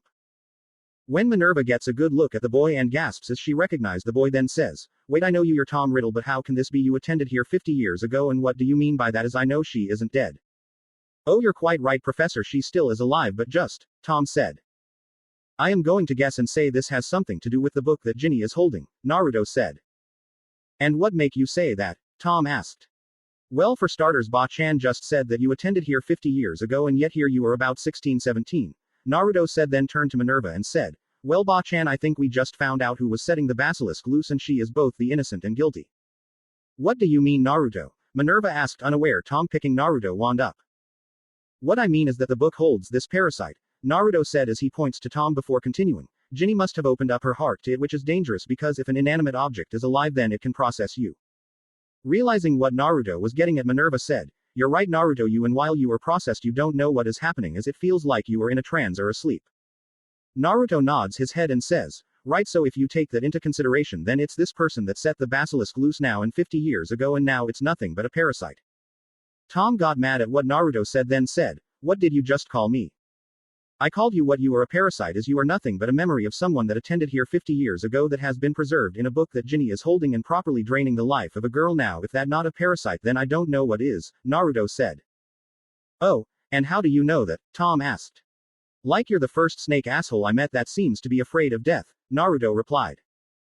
I will get you for that remark, but I have to answer the question that the professor asked, Tom said. Then he turned to Minerva and said, as this boy said, I am a memory of the boy that attended here 50 years ago and let loose the basilisk back then, but things got a bit hot after the death of that mudblood, so I framed that brainless oaf Hagrid, then left behind that dairy, hoping one day I will be reborn and finish Salazar's Slytherin noble work. Professor Dumbledore kept a close eye on me after I framed Hagrid. Oh, so I was right. So we have what, half an hour? Naruto said, asked, which Tom just smirked. Minerva looks at Naruto while having a feeling on what he was talking about, then she asks, what are you talking about? Half an hour before what? Naruto looks at his grandmother and says, you already know the answer to that question, then turns to Tom and says, go on, continue your story. But as time passed, the power that the dairy processed got too much for the girl, and so she tried to get rid of it, and I was hoping I would be found by you, but I was found by the girl's moronic brother, and so I tried to use him to get you away from Hagrid, thinking that he opened the chamber, but alas, it was all for naught, Tom said. Naruto smiles and says, damn right it was. I will always trust thoughts I care about until they themselves breaks my trust, and it's a shame that all your hard work will be for nothing, as in a few hours the mandrake potion will be ready. Yeah, well, that doesn't matter to me at the moment because I am interested in you, Tom said. That nice and all, but I don't swing that way, Naruto said. No, you misunderstand me. For many months now I was wondering how a baby with no extraordinary abilities was able to beat the greatest wizard of all time, Tom said. Well, now you have piqued my interest. How on earth do you know about Voldemort, as he was after your time? Naruto said with a corded eyebrow. Well, if you're that interested about that, then I will tell you, Tom said, and with a sinister smile said, you see, Voldemort is my past, my present, as well as my future. Then he turns around and writes his full name in the air with Naruto's wand, then waved the wand a few times as it wasn't listening to him, then the letters rearranged themselves, then once it was done Minerva gasped, then Tom said, as you can see I am Lord Voldemort as well as the heir of Slytherin. I don't believe it, Minerva said. Surely, Professor, did you really think I was going to keep my father's filthy muggle name? Tom said, and when he saw that Naruto wasn't surprised, he asked, why aren't you surprised? Well, I already knew that Voldemort was the heir after all when he was beaten. I took the oaths of Slytherin, Naruto said. You lie, Tom said. I am not, as it said so on the goblin's confirmation and inheritance test, Naruto said. Well, it doesn't matter. When I left, I fashioned a new name, one that will strike fear at those that hears it, Tom said. Well, until you go to France, then you will get laughed at and maybe called a coward, Naruto said. Minerva looks at her grandson and asks, why would he be called a coward, Naruto? Because Voldemort is French, which translated to flight from death, which means running away from death, and that is why I don't fear the dumbass, Naruto said. Tom was getting angry, turns to the statue and says, "Open up and release the beast and obey me." The mouth opens, and the basilisk slithers out. When Tagurihime was out of her chamber, she noticed that there was 4 people in her home, then turned to Naruto and says, "Hello master, I am sorry for what I did to your mate. It was an accident. I smelt you was near, and when I found out that I had petrified her, it was too late. Don't worry about it, Tagurihime, I figured as much, but you know that in a few hours you are going to need to apologize to the 3 students that has been petrified, right?" Naruto said. Tagurihime nodded and said, "Yeah, I am aware, Tom couldn't believe what he was seeing and hearing, then said, "What is going on here? You are to listen to me as I am the heir of Slytherin, and what about your job set by Salazar?" Tagurihime turns to Tom and say, "What I job is to protect this school from threats, but as my familiar bond is tied to the house of Slytherin house, I can't disobey them, and I hated what you made me do now and 50 years ago, and as for why I am not obeying you, well, that bond changed ownership 11 years ago on All Hallows Eve, and I am aware of what my supposed purpose is, and let me tell you that is a lie, as Salazar Slytherin was a Muggleborn and the younger half-twin to Godric Gryffindor, Tom was shocked to hear this and said in human tongue, "No, you lie, there is no way that the greatest founder was a mudblood.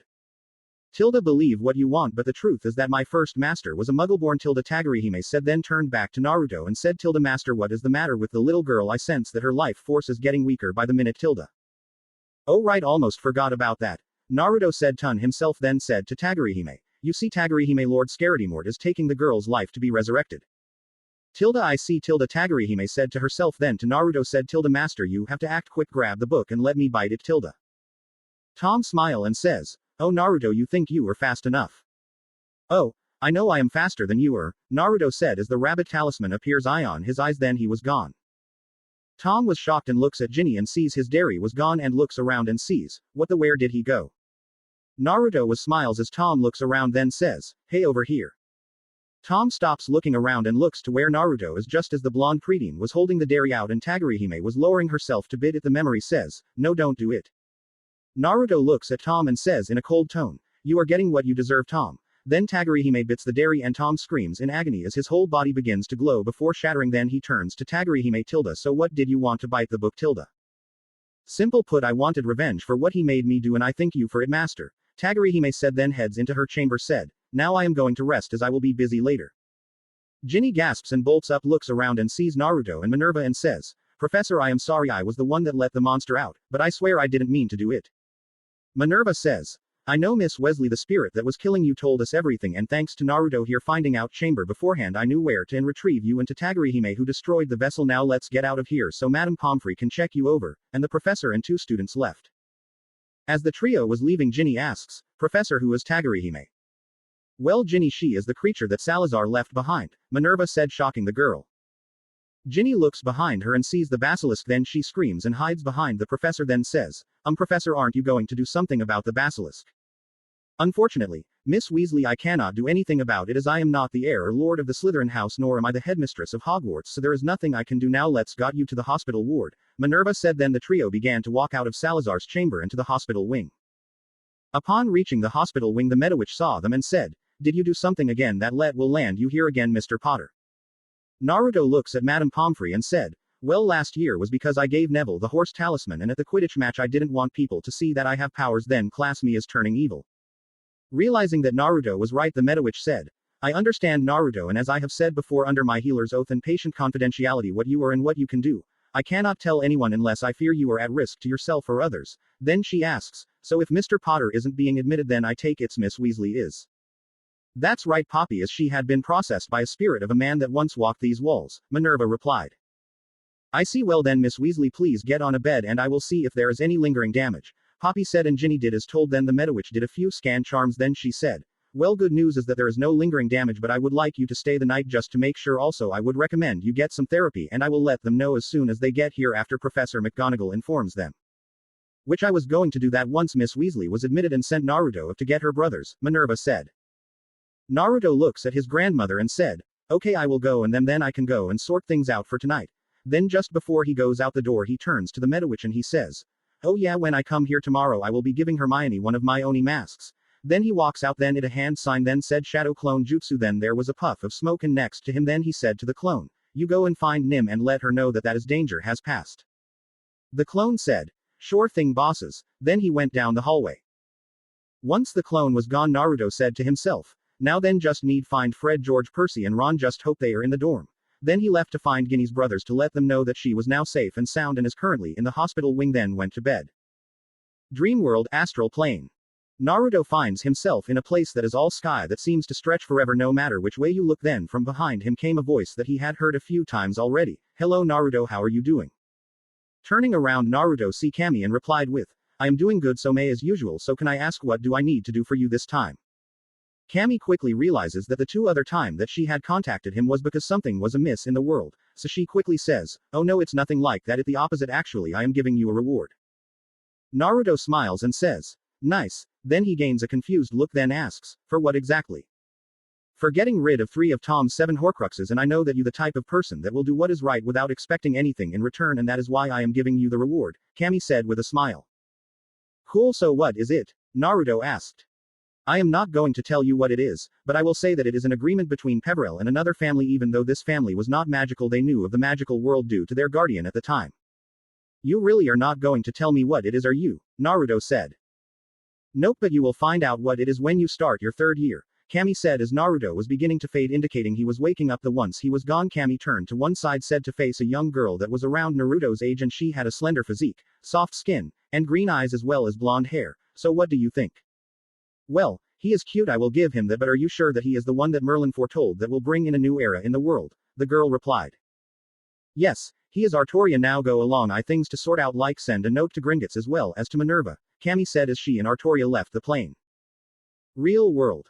The next morning after Naruto wakes up, then he says to himself, I wonder what Kami's gift will be. Then he gets up and get ready. Then once he has gotten ready, he goes over to his trunk and inside it to special compartment that had a chakra seal on the as this compartment held his most prized and dangerous possession that he didn't want anyone to get their hands on, and pulled out 2 Oni masks. Then he placed them in his pouch. Then he headed to the Great Hall to have breakfast. After Naruto was done with breakfast, he was making his way to get Tagurihime when the Weasley twins walked up to him, and Fred started saying, Naruto, we would like to thank you for saving our baby sister. George finished. No need to thank me, I just do what is the right thing to do, and that is something I will always do, Naruto said. But still thank you, George said. And what are you doing? Fred asked. Not much, just getting Tagurihime so she can apologize for petrifying those she did. Also let Madame Pomfrey know, Naruto said. Will do, and see you in the hospital wing, George said. Then they went off to see their sister, and Naruto headed to Salazar's chamber. When Naruto got to the chamber, he saw that Tagurihime was all coiled up, so he said, Hey Tagurihime, it's time to get up, you have something to do. Tagurihime opens her eyes, then rose up, looks around, then upon finding Naruto she said, Morning Naruto, I take it you are here for me to apologize to the students that I petrified since I did the caretaker's cat. That's right, also so the girl that was here last night will be there with her family, so you might want to apologize to her as well, even though you didn't do anything to her directly, but I feel you was involved in it somehow, as the dairy was a Horcrux created while Tom was 16 years old, which was how she was possessed, Naruto said. You're properly right, I would have, so how about you turn me human again, then I can do what I need to, replied the Queen of Snakes after some thought, as the boy seemed exactly the same as the last time she saw him. Okay, the Queen of Snake wants to be human, then that is what she shall become, Naruto said as the monkey symbol appeared in his eyes, then shot a beam at the mighty snake who became human. Then he said, holding his arm out, well, let's hit the road, which got a laugh from Tagurihime, and the duo left the chamber.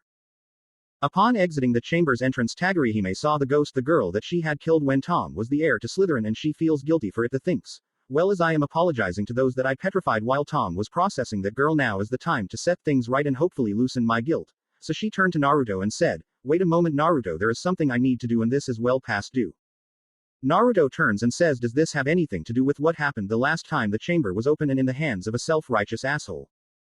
Tagurihime nods her head and says, yes it does. Okay then, if you need anything I will be right outside the door, Naruto said, then goes out the door. Once the door was closed, Tagurihime turned to the ghost and said, I know you are there, come out, I need to talk to you. The ghost come though nay of the cubicle doors and said, who are you? Tagurihime took a deep breath to steel her nerves, then said, someone that you have met once before and has been feeling guilty ever since. Myrtle floated there for a few moments before saying, sorry, but I don't remember anyone like you before.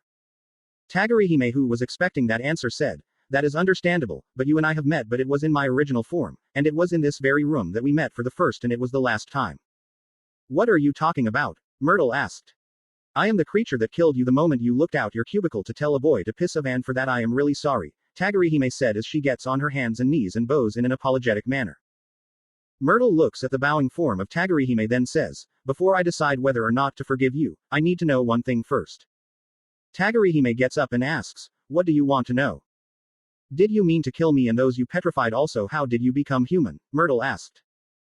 Tagurihime shakes her head and says, no, when I hatch I and the other 3 creatures was tasked to protect this place, however 2 of the 4 creatures are now dead and I am sure that Naruto is looking for another one of their kind as well, looking at others for protection, and there is one other piece you should know. Salazar and Godric weren't purebloods, only the Helga and Rowena was. Godric was a half-blood while his younger half-twin Salazar was a new blood, and as for how I am human, well, Naruto did this to me but he didn't force it on me. I see, and a younger half-twin, I didn't know that was a thing, the ghost said.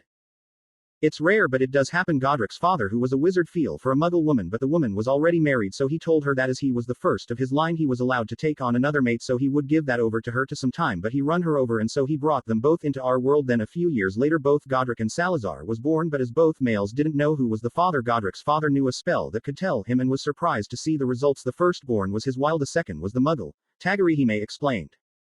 Okay, now I know that. Why did you do it if you didn't want to do it? Myrtle asked.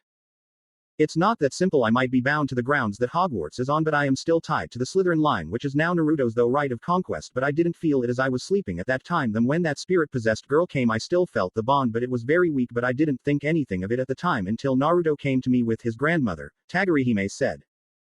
I get it. Salazar must have done the master's pact to be his bloodline and not himself, and with that sort of bond you can't go against your master's wishes, and as you didn't know that the pact had change owners due to you being asleep, Myrtle said. That is right, Tagurihime said. Now I know that you didn't mean to kill me. I will forgive you though. Why do you look Japanese? Myrtle said, asked. Oh, I was hatched in Japan using an egg that was laid there as well as a Japanese toad, Tagurihime answered, then goes on to say. Now I must be going as I have other people to apologize to. She walked out the bathroom to see that Naruto was waiting for her, and before he could say anything she said, now I am ready and I am sorry about that. Naruto just waved it off and said, don't worry about it, as I am sure you felt that you had to do what you did. Then they both headed to the hospital wing. Once at their destination they both stopped outside the door and Naruto turned to face the Basilisk and asked, you ready to do this? When do you feel ready to do something like this? But give me a minute to calm my nerves, Tagurihime replied. So she took another deep breath, then looked at Naruto and said, I might not be ready, but this I have to do now, otherwise I won't do it, which Naruto nodded. Then they both went in. Upon walking in they see all the student that was petrified together waiting for Tagurihime, and at Ginny's bed was her brother Wat was at the school as well as her parents. Then Naruto turns to Tagurihime and says, well, it's now or never, but know this, I will be right here, and if they have a problem then they can come to me. Thank you, Naruto, Tagurihime said. Then she goes over to the then students then says, hello, how are you all doing? The Slytherin looks to Tagurihime and asked, who are you and what are you doing here? I am Tagurihime and here to say sorry for what I have done to you all, Tagurihime said. And what did you do to us? The first-year Gryffindor asked. I am the one that petrified you all, as I am the creature that Salazar Slytherin placed in his chamber to protect the students from hostile forces, Tagurihime replied. Oh, like I am going to believe that Salazar would be that noble after all. Everyone know that he hated muggleborns, the Slytherin said. Well, that's funny, after all my master was a muggleborn and also fell in love with one but was Japanese, Tagurihime said. You lie, Lord Slytherin was a pure blood who hated muggleborns, which was why he left the monster in his chamber to get rid of the muggleborns, the Slytherin said. No master wanted those that would use magic to help those in need, not to hurt others like what you was lead to believe, which I know of thanks to Naruto here, Tagurihime replied, getting mad due to the student that was in her master's house, which caused her to grow concerned at what the student was like in her master's house, but had a good idea on what they was like due to the student before her and her last master Tom. Molly, who was listening in on the conversation, walks over and said, Dear, I must say that you are delusional. Everyone knows that Slytherin was a dark wizard. Tagurihime turns to Molly then says, I don't think so, Mrs. Weasley, as I have been at this school since Master and his brother Godric Gryffindor, Helga Hufflepuff and Rowena Ravenclaw founded it, and they each created a chamber and placed a creature inside it. Both Helga's and Rowena's creature have passed away, I being Slytherin's, and the Gryffindor's creature is left to protect this school. Molly was shocked to find Tagurihime knew who she was, and that fact that she was a firm believer of light and dark said, Be as it may, dear, I think you need to rest and get your thought back on the right track. Tagurihime sighed then said, I am in my right mind now, leave me alone or I will petrify you and tell Madame Pomfrey to wait till tomorrow before throwing you out. Molly, once again shocked by the fact that Tagurihime just threatened her, so she said, Dear girl, there is no need to joke about that, as no one can petrify anyone, and say you could, there is no way that Poppy would follow your order. Poppy, who had walked in to hear what Tagurihime said, followed by what Molly said, so she said, gaining Molly's attention, Actually, Mrs. Weasley, as long as you aren't in danger, I would have to also she can do what she says she can as I have. Molly turns back to Tagurihime then says, oh dear, you shouldn't use that dark power. I have had enough of this, Tagurihime said to herself. Then she looks Molly in the eyes and her eyes glowed yellow and Molly went all stiff. From the doorway came, what is going on here, causing everyone to look over to see the head of DMLE and Tonks. Tagurihime bows and says, sorry about that BTU, she was beginning to piss me off with claiming that I was delusional for knowing the founders or that I shouldn't use the power that my kind is known for. Amelia nods then says, I see, then she turns to the Weasleys and says, is this true? Out of all the Weasleys, Ron was the first one to speak by saying, no it's not, she attacked our mother for no reason, which caused him to get a slap from George. Arthur sighs then says, sorry about that, so can you ignore what Ron just said? Also what the lady says is true, Molly was saying things that was getting to Tagurihime. Then he looked to the basilisk turned human and asked, that is what you said, your name was right, which got a nod from Tagurihime. Then he turned back to Amelia before continuing, that was getting Tagurihime mad, so she warned Molly that she would be petrified if she didn't stop, and as you can see this happened.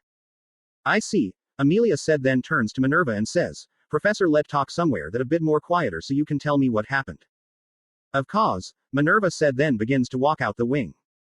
As Minerva and Amelia was walking out the Meadowitch, wait Minerva, you can use my office, then turns to Tagurihime and asked, so Tagurihime, when can I unpetrified Mrs. Weasley? Tagurihime thinks for a moment then says, wait until I head back to Master's chamber, as that way, I can finish up here without the urge to kill her. Understood, Madame Pomfrey said, then went off to do what she need to do, like discharging the 3 students that was petrified. Tagurihime nodded then turned to the Weasleys then bowed again and said, Ginny, I am sorry that you had to go though what you did, even though I didn't do anything to you directly. Naruto thinks you might have indirectly helped with your possession, as the spirit was from the dairy, which was when the boy attended here. Ginny smiles and says, I forgive you, as you weren't the one possessing me, nor was you involved directly. Thank you Ginny, you are a sweet girl, the boy that gets with you will be one guy, Tagurihime says. Thank you for the compliment, but can I ask you some? Ginny asks. Sure, go ahead, Tagurihime replies. What are my chances to get with Naruto? Ginny asks while looking down. The human basilisk takes a good long look at the girl that was in the middle of her family then says, before I answer that, allow me to ask you this, what do you like about Naruto? What does that have to do with anything? Ginny asks. I take it that someone in your family has been filling your head up with being with Naruto Potter, the boy who lived, right? Tagurihime asked, and when Ginny nods, Tagurihime sigh as she sits on the bed and says, I am going to be honest here, Ginny, so I am sorry if this hurts your feelings. I understand if you think this is what I need here, then I will hear it, Ginny says, as she knew that what she was about to hear isn't what she wants to hear. Tagurihime nods then says, good, I might not have known Naruto for that long, but what I do know enough about him to say that he hate people like you, Ginny, and before you get the wrong idea, what I mean by that is fangirls. As she was getting up, she turned to Ginny and said, also Ginny, you have to remember that the fame that Naruto has come at a price.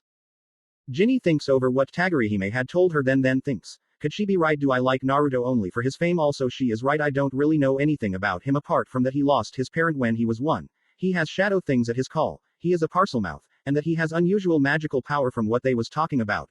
Then she looks over to Naruto, who was chatting to Hermione and Tonks. Unlike Hermione, Susan, Hannah, those 2 Slytherin girls, and that or they probably know a lot more about Naruto than I do. Arthur, who looks at his daughter who was deep in thought, then turns to his sons and said, come on you lot, let's give Ginny some alone time to think about what Tagurihime had told her. Which got a nod from Percy, Fred and George, while Arthur went over to Poppy and said to her, Madame Pomfrey, me and the boys are going out for about an hour to give Ginny some time to think things over. Poppy nods then says, understandable given the advice that Tagurihime just gave her. Right, Arthur said, then goes and joins his sons and sees the twins was having to drag Ron out. With Naruto, Hermione, and Tonks who was chatting, then Naruto pulls out one of his Oni masks, the blue one that had green eyes, then said, Hermione, this is for you, so you have protection when you need it. Hermione takes the mask and asks, son, how is a mask going to protect me? Tonks gets a good look at the mask then said, wait, isn't that mask one of the 9 Shadow Con statue that we saw in your Mindscape when Kurama told us what happened when you access the tailed beast cloak? Realizing that Tonks was right, Hermione said, you are right, now which one does it belong to? Then after a few moments of trying to remember, she said, it's the Samurai Con's, right? Naruto smiles then says, correct, Haim. Hermione looks at the mask with a loving smile then says, thank you for looking out for me. Then she puts it on. The spirit of Ikazuki took over Hermione, so she looks around, and upon seeing Naruto she says, ah, greetings Lord Naruto, I take it you gave this girl my mask. That is right, Ikazuki, Naruto said. Ikazuki nodded then said, Well then I have no choice but to give control back to the young Neko. Then on her own voice, whoa, what just happened? Nothing too serious, just Ikazuki took possession of you until he knew that I gave you his mask and he will always be with you, so don't be too surprised if you suddenly start hearing voices. Okay, thank for the tip and for looking out for me, Hermione said. Tonks, who was looking at the scene before her, says, oh, can I get the mask that controls those cute little ones? Think the cons was Minnie. Sorry Tonks, but no can do, Naruto replied. Oh, why not? Tonks asks.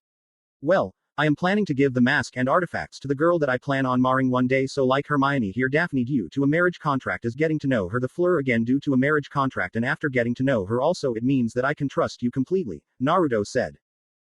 So, if you plan to marry me then I could get the mask as a sign of good faith, Tonks asked. Well yeah, sound about right, Naruto replied. Before Tonks could do anything, Kurama, who had 9 tails, decided to show up and said, well then you should just give the mask of Mosagran, as you seem to like her a fair bit and she seems to really like you, and not for your fame or for that mask, as there is a good few pages full just talking how kind and compassionate you are in her dairy. Why you little, I am going to gut you for going down my stuff, Tonks said. Naruto watches Nymphadora for a few moments before asking, wait, what Kurama just said true? Tonks slowly turns to Naruto, trying to hide her blush but wasn't going so well due to her hair being the embarrassing type of red, and says, yes, what the nosy fox just said is true. Over the course of the year you have showed that you are kind to those you care about, help those that need it, and there are other things I like about you. Naruto smiles then says, well if that is the case then I might have to go back to my dorm shortly and get another mask, right Nymphadora? Then kisses her on the lips. Then a ball of blue flames came put of Hermione and took shape of Matabi, and Hermione said, thanks for your help, Matabi, you were a great help in controlling my abilities. Then Flame Cat then says, think nothing of it, it was a lot of fun for me as well, as it was the first time I was inside a proper Neko. Also, what are we going to do now? Well, I need to speak to Ba-chan about something, so I am going wait until she is done with Amelia, Naruto said. Well, as my job here is now officially finished, I need to go back with Madame Bones when she leaves, Tonks said. And I should be discharged soon to I talk to the other again, Hermione said. When Amelia came out of the office she turned to Naruto and said, Naruto, can I please have a word with you about what happened in the chamber? Sure, I don't mind telling you and hopefully we can right a wrong, Naruto said. Then he turned to his grandmother and said, Professor, do you mind staying, as there is something I need to take care of and would like you there as witness? Sure, I can wait if you need me for what you are going to do, Naruto, Minerva said. Thanks, Professor, Naruto said as he walks into office and give the DMLE head a report on what had happened in Salazar's chamber. After 10 minutes of questioning, Naruto and Amelia came out and the latter said, well, that should do it, but I will need to go into the chamber if that is all right. Naruto thinks about it then said, I don't see a problem about it, so he turns to the human basilisk and says, you mind taking them down there? Tagurihime nodded then says, I don't mind doing it, but once they are done, mind turning me back. As much as I like being human as I get to take to you all, I just prefer being a basilisk. I planned on doing that anyway, as I am sure that being in another form feels unnatural to you, as I feel that way at time, Naruto said. Then he turns to his grandmother and said, well, Professor, ready when you are. Right, so let's get going, Minerva said as both her and Naruto headed out of the hospital wing. Along the way Minerva asked, so Naruto, where are we going? Naruto smiled and says, well, there is something I need to collect from the Forbidden Forest as a token that I will return.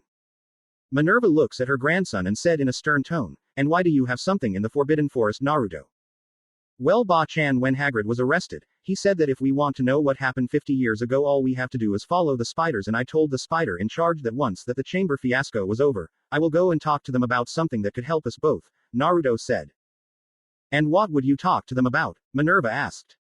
I was thinking about letting them help protect Hogwarts and its students, then that way they can wander around the grounds as long as they don't bother or harm the student, Naruto said.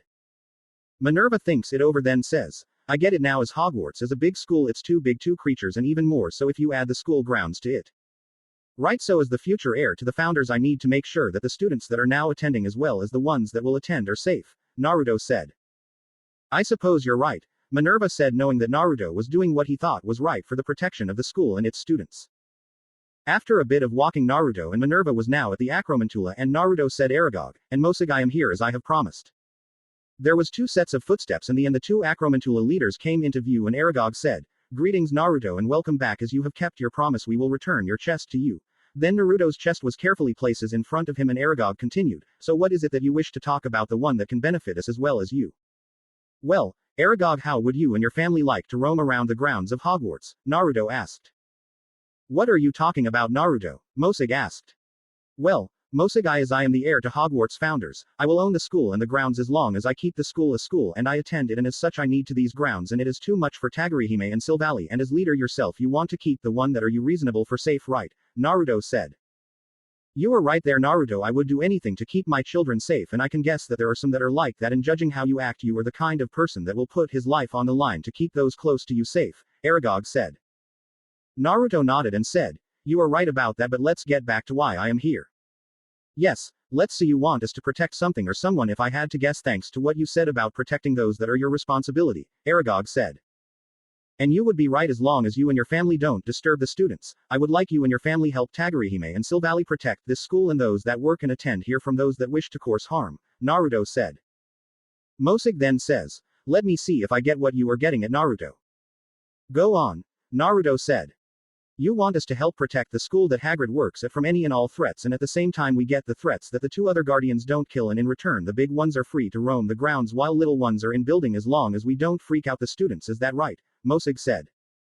Naruto nodded and said, that's right, shocking all the Acromantula that was in the nest. Aragog was the first to snap out of his shock and said, you want us to help protect the school, you must know that we Acromantula are known as dark creatures, right?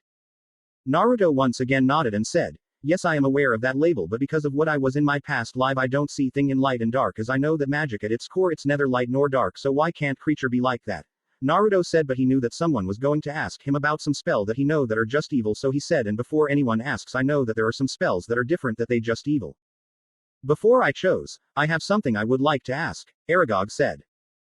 Go ahead, Naruto said. What would you do if I don't go agree to this? Aragog asked.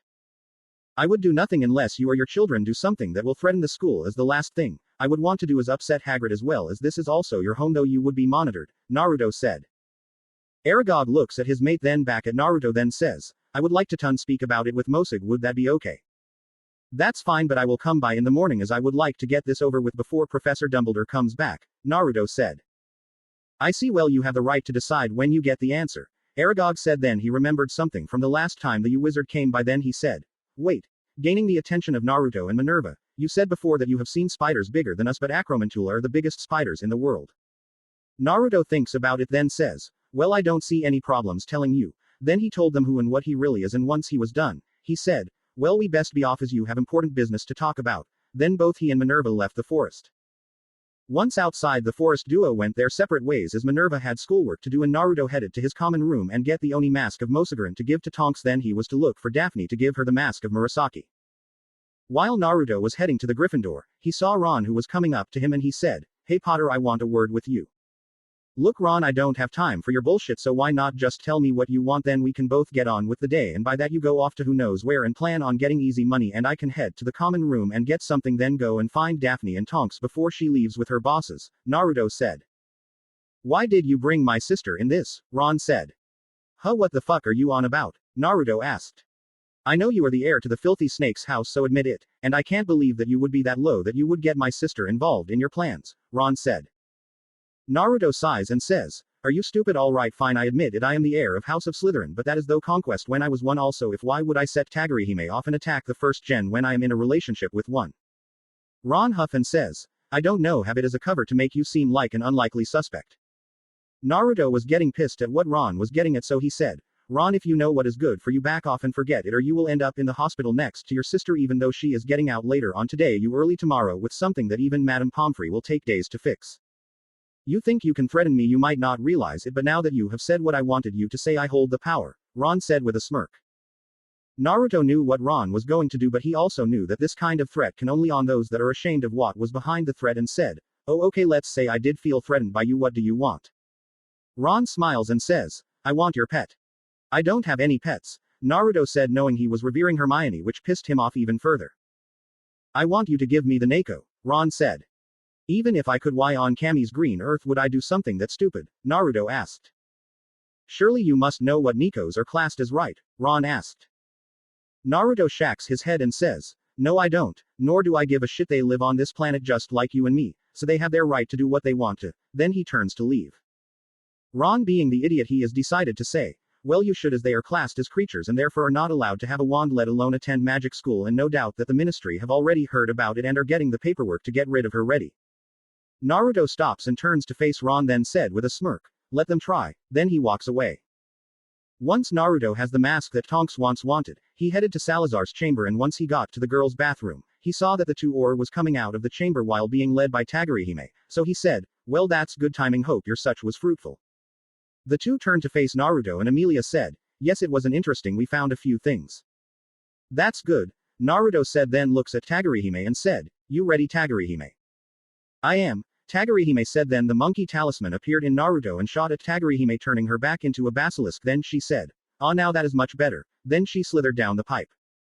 Naruto then walks up to Tonks and said, here you Nymphadora, I present you with the mask of Mosugaran, the Oni of the mini cons. Then as Tonks took the mask, he summoned a squad of them. Both would have laughed if they didn't get the feeling that there was more to them than they saw, so Tonks said, how many times do I have to tell you not to call me Nymphadora?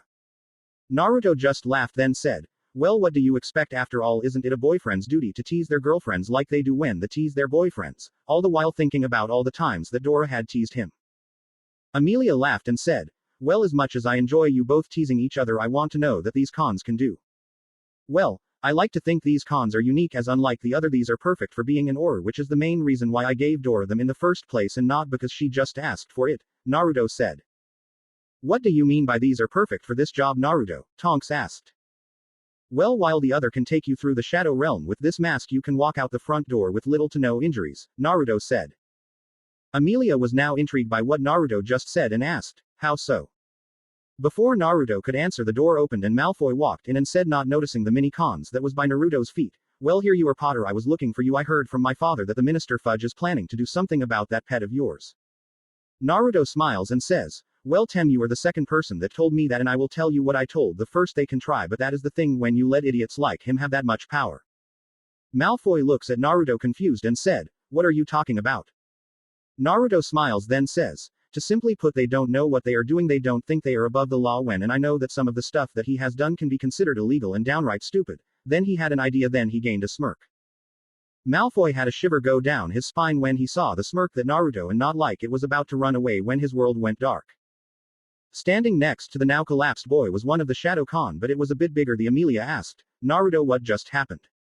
This is the power of the mini Shadow Con, they are more like leeches as they have the power to eat someone's shadow, and to prove a point Naruto had lifted up Malfoy and said, now cast the light spell. Tonks casted the spell and both was shocked to see that on the wall they saw only Naruto had shadow. Then Amelia said, now I see how the mini cons are good for Tonks. If she is stuck, pined or whatever she would do in this job, all she has to do is summon the cons to help out. Naruto nodded and said, right. Then he turned to Tonks and said in a serious tone, now Nymphadora, just because you have the cons doesn't mean you can rely on them. While it is true that they will help you, but rely on them then they will become a crutch. Know that Naruto was telling her for her own good. She said, I understand Naruto, and before I put the on, is there a way to remove it if needed? Naruto nodded and said, yes there is, and you need not worry, I will never remove the mask unless you are not worthy of it or the Oni take over. Knowing what her new boyfriend is on about, she said, I hope I live up to what you think of me. Naruto laughs a little and says, you already are just by being yourself, and that is enough for me. Tonks gains a smile as she could see, hear and feel that Naruto was being truthful when he showed he cared for her for who she is and not just because she was a metamorphmagi, so she said, thank you for the advice and being here. Then she put the mask on. The moment Tonks put the mask on, it took her over just like the mask that Naruto gave Hermione. Then upon seeing Naruto she took a knee and said, greetings Lord Naruto, as you are here am I to assume that you gave this young shapeshifter my mask? You would assume correct Mosugaran, but I do have one thing for you to do and I forgot to tell Ikazuki to do this, Naruto said. Mosugaran looked up at Naruto and asked, and what would that be my lord? As you and the other Oni know what I am like, I fear that the power to use the Shadokans will be too much for them, so the moment you feel that she begins to rely on them I want you to take her over and come to me so I can remove you from her. Naruto said, then let out a sad sigh before saying, and I know what I am asking is a lot, as you all want is to be free and have a human partner, but I will give you back once they have collected themselves. While I don't like the thought of being back in this mask, Mosugaran said, then gave Naruto an encouraging smile, then said, but I understand that you fear for the safety of your mate and so will the others. Naruto smile and says, thank you Mosugaran, that means a lot. Think nothing of it my lord. Mosugaran said before the mask disappears, giving Tonks control again. Then she looks around then says, what the hell happened and why am I kneeing? Nothing much, just the same thing that happened to Hermione when I gave her the mask of Ikuzuki, Naruto replied. So that's what it felt like. Cool, Tonks said. Amelia then said, well then, now that you and Naruto are finished with what you both are doing, can we get going and finish up here, as there is a lot of paperwork to do. And with a quick kiss goodbye, Tonks left to go back with her boss while Naruto was hunting down Daphne to give her the mask of Murasaki and Hermione to spec to Ikuzuki. When Naruto found Hermione and Daphne, it was dinner time, and he was heading to the Great Hall when he saw them and said, hey girls, how was your day? It's been good except for Ron bugging me about trying to get you to confess about what happened to Ginny was an act, Hermione said. Same here, but I had to have to deal with Malfoy trying to get to agree to marrying him, Daphne said. Yeah, Ron did that to me, also said that he knew I was the heir to Slytherin and threatened me to get to Heim, but I told him he can shove it, Naruto said, then goes on to say, well, apart from the two dumbasses, that's good. That's good. So how was your day, Naru? Hermione asked. Well, it's been good. Saw a friend of Hagrid's who was a Acromantula whose name is Aragog, and his mate Mosig in their colony, which is located in the Forbidden Forest, with Professor McGonagall, and we are meeting them in the morning. Then I headed to Salazar's chamber for Tonks and gave her a mask of the mini-cons, then spent the rest of the day looking for you two. Why was you looking for us? Daphne asked. Well, Daphne-chan, I was looking for you so I can give you one of the Oni masks, Naruto replied. Nice, which one? Daphne asked. Naruto unseals the mask and says, this is the mask of Murasaki, the Oni general of the razor-type Shadokans, and summoned a Razor Khan. Daphne looks at the Khan and said, now that is impressive. Then she looks at Naruto and asks, I take it you are giving us these masks as a way of protecting us. Naruto nodded and said, right, because in my last life on my very first mission I run into someone that gave me advice that one is at their strongest when they are protecting those they care for, and as you both know I grew up alone, so I will gladly do what I have to protect those I care for. Both girls blushed at what Naruto just said, then they kissed him on the cheek and Hermione said, that is so sweet of you, Naruto, so why was you looking for me? Well, this is for both of you, Naruto said before continuing, I know you neither of you wouldn't do it, but I don't want you to use the Shadokans so much that they become a crutch. Then he turned to Hermione and said, do you mind letting Ikuzuki be in control for a few minutes? I need to speak to him. Sure, Hermione said, then she closed her eyes and the mask materialized, then he said, greetings Master Naruto, what can I do for you? Give me a second, is what I am telling you I need to tell Murasaki as well, Naruto said, offered Daphne the mask. Does this have something to do with what you told your mate about not using too much of our power? Ikuzuki asked as Daphne took the mask. Yes, it does, Ikuzuki, Naruto replied as his Slytherin girlfriend put the mask on. Then moment Daphne put the mask on, it came alive and looked around and turned to Naruto, bowed and said, greetings Master Naruto, what can I do for you? Well, you two, what I need you both to do is make sure that the one that is wearing you is safe, but don't interfere unless death is certain, and if you feel that they are using your power too much then you come to me so I can remove you, Naruto said. The two Oni look at each other, then back at Naruto, then Ikuzuki said, so what will become of us once you remove us from our hosts? I will place you back in my trunk, but I will give you back when I feel they are back to normal, Naruto replied. The two Oni nodded and Murasaki said, we understand Master, as you want your mates to be okay, right? Yes, that is right, and I will do any and everything that is within my power to do so, Naruto said with determination in his voice and fire in his eyes. We understand Master, Ikuzuki said, then both masks disappeared, causing both Hermione and Daphne to look around, then Hermione said, I hope you don't do that too often, Naruto, I don't like it. Daphne nodded and said, I have to agree with her, Naruto, I like it either. Naruto also nodded and said, yeah, I know what you mean, as you know what is going on, but you can't do anything to stop it, and I won't do it unless it's absolute necessary. Now come on, let's get some dinner, I am hungry, which got a laugh from the girls. Then the trio headed to the hall. Unaware to the trio they was being watched, as a hallway behind them Ron was watching them. Then he said to himself, I don't know why Hermione doesn't see that I am more of a match for her. I can't wait for Dumbledore to get back them, he can try and convince her I am better match than Naruto. Then he headed back to the Gryffindor house and try and make plans to make Naruto seem as going dark. On the other side there stood Susan, and she seemed intrigued. So those are the Shadowkan that my aunt spoke of. Wonder how I can get one, and I think I need to go with them tomorrow if I truly want to understand what he means. Mothering is black and white. What do you think, Hannah? I think we should if we do want to understand what he means, Hannah said. Then they both headed to the hall to get dinner. The next morning Naruto was getting ready to meet with Aragog to see what he has decided. Then when he was in the common room, he saw Hermione and said, good morning Heim, how are you doing? Startling the poor girl. Hermione jumped, then she turned to look at Naruto and said, Merlin, Naruto, don't do that. Just because you were a ninja in your past life doesn't mean you can give me a heart attack. That might be true, but it sure is funny to watch that no one can sense me, though I think Ba-chan is gaining a sense when I am near, Naruto said. Then he asks, anyway, what are doing up so early? You aren't usually awake for another hour. Well, I was wondering how big Aragog is as I have read Acromantula, Hermione said. Naruto looks at her then said, are you sure you want to come? After all, you are scared of spiders, and Aragog and his mate Mosag are properly the size of the spiders from the movie Eight-Legged Freaks. Hermione froze upon hearing the size, but she said in a shake voice, I will be fine Naruto as long as you are there with me, and maybe I might get over the fear. Okay, you can come, but only if you are completely sure you want to come, Naruto said. Hermione nodded and said, I am sure. Naruto nodded then said, fine, come on, we need to get going because Ba-chan is waiting and I want to get this over before Dumbledore get back. Then they both left. When the two got to the entrance to meet with Minerva, they was also met with Daphne, Susan and Hannah, so Naruto turned to his grandmother and asked, Ba-chan, what are the girls doing here? Minerva smiles and replies, I think it will be best if they speak their reasons themselves. Daphne was the first to step forward and said, well, I thought it would be nice to see what kind of creature the Acromantula known as Aragog is. Okay. Naruto said, then turned to Susan and Hannah and said, and what about you two? Well, we want to know more about what you said, Hannah replied. And what did I tell you? Naruto said. That magic is neither light nor dark, Susan replied. Ah well, then come along, as I told Hermione I want to get this over with before Dumbledore returns, as I don't want to tell him that I am the heir to the founders, Naruto said as he walked out the doors with the others following. As the group was heading to the Forbidden Forest, Susan asked, and why not? He is a great man. Maybe to you all, but to me, Naruto said. What is he to you? Hannah asked.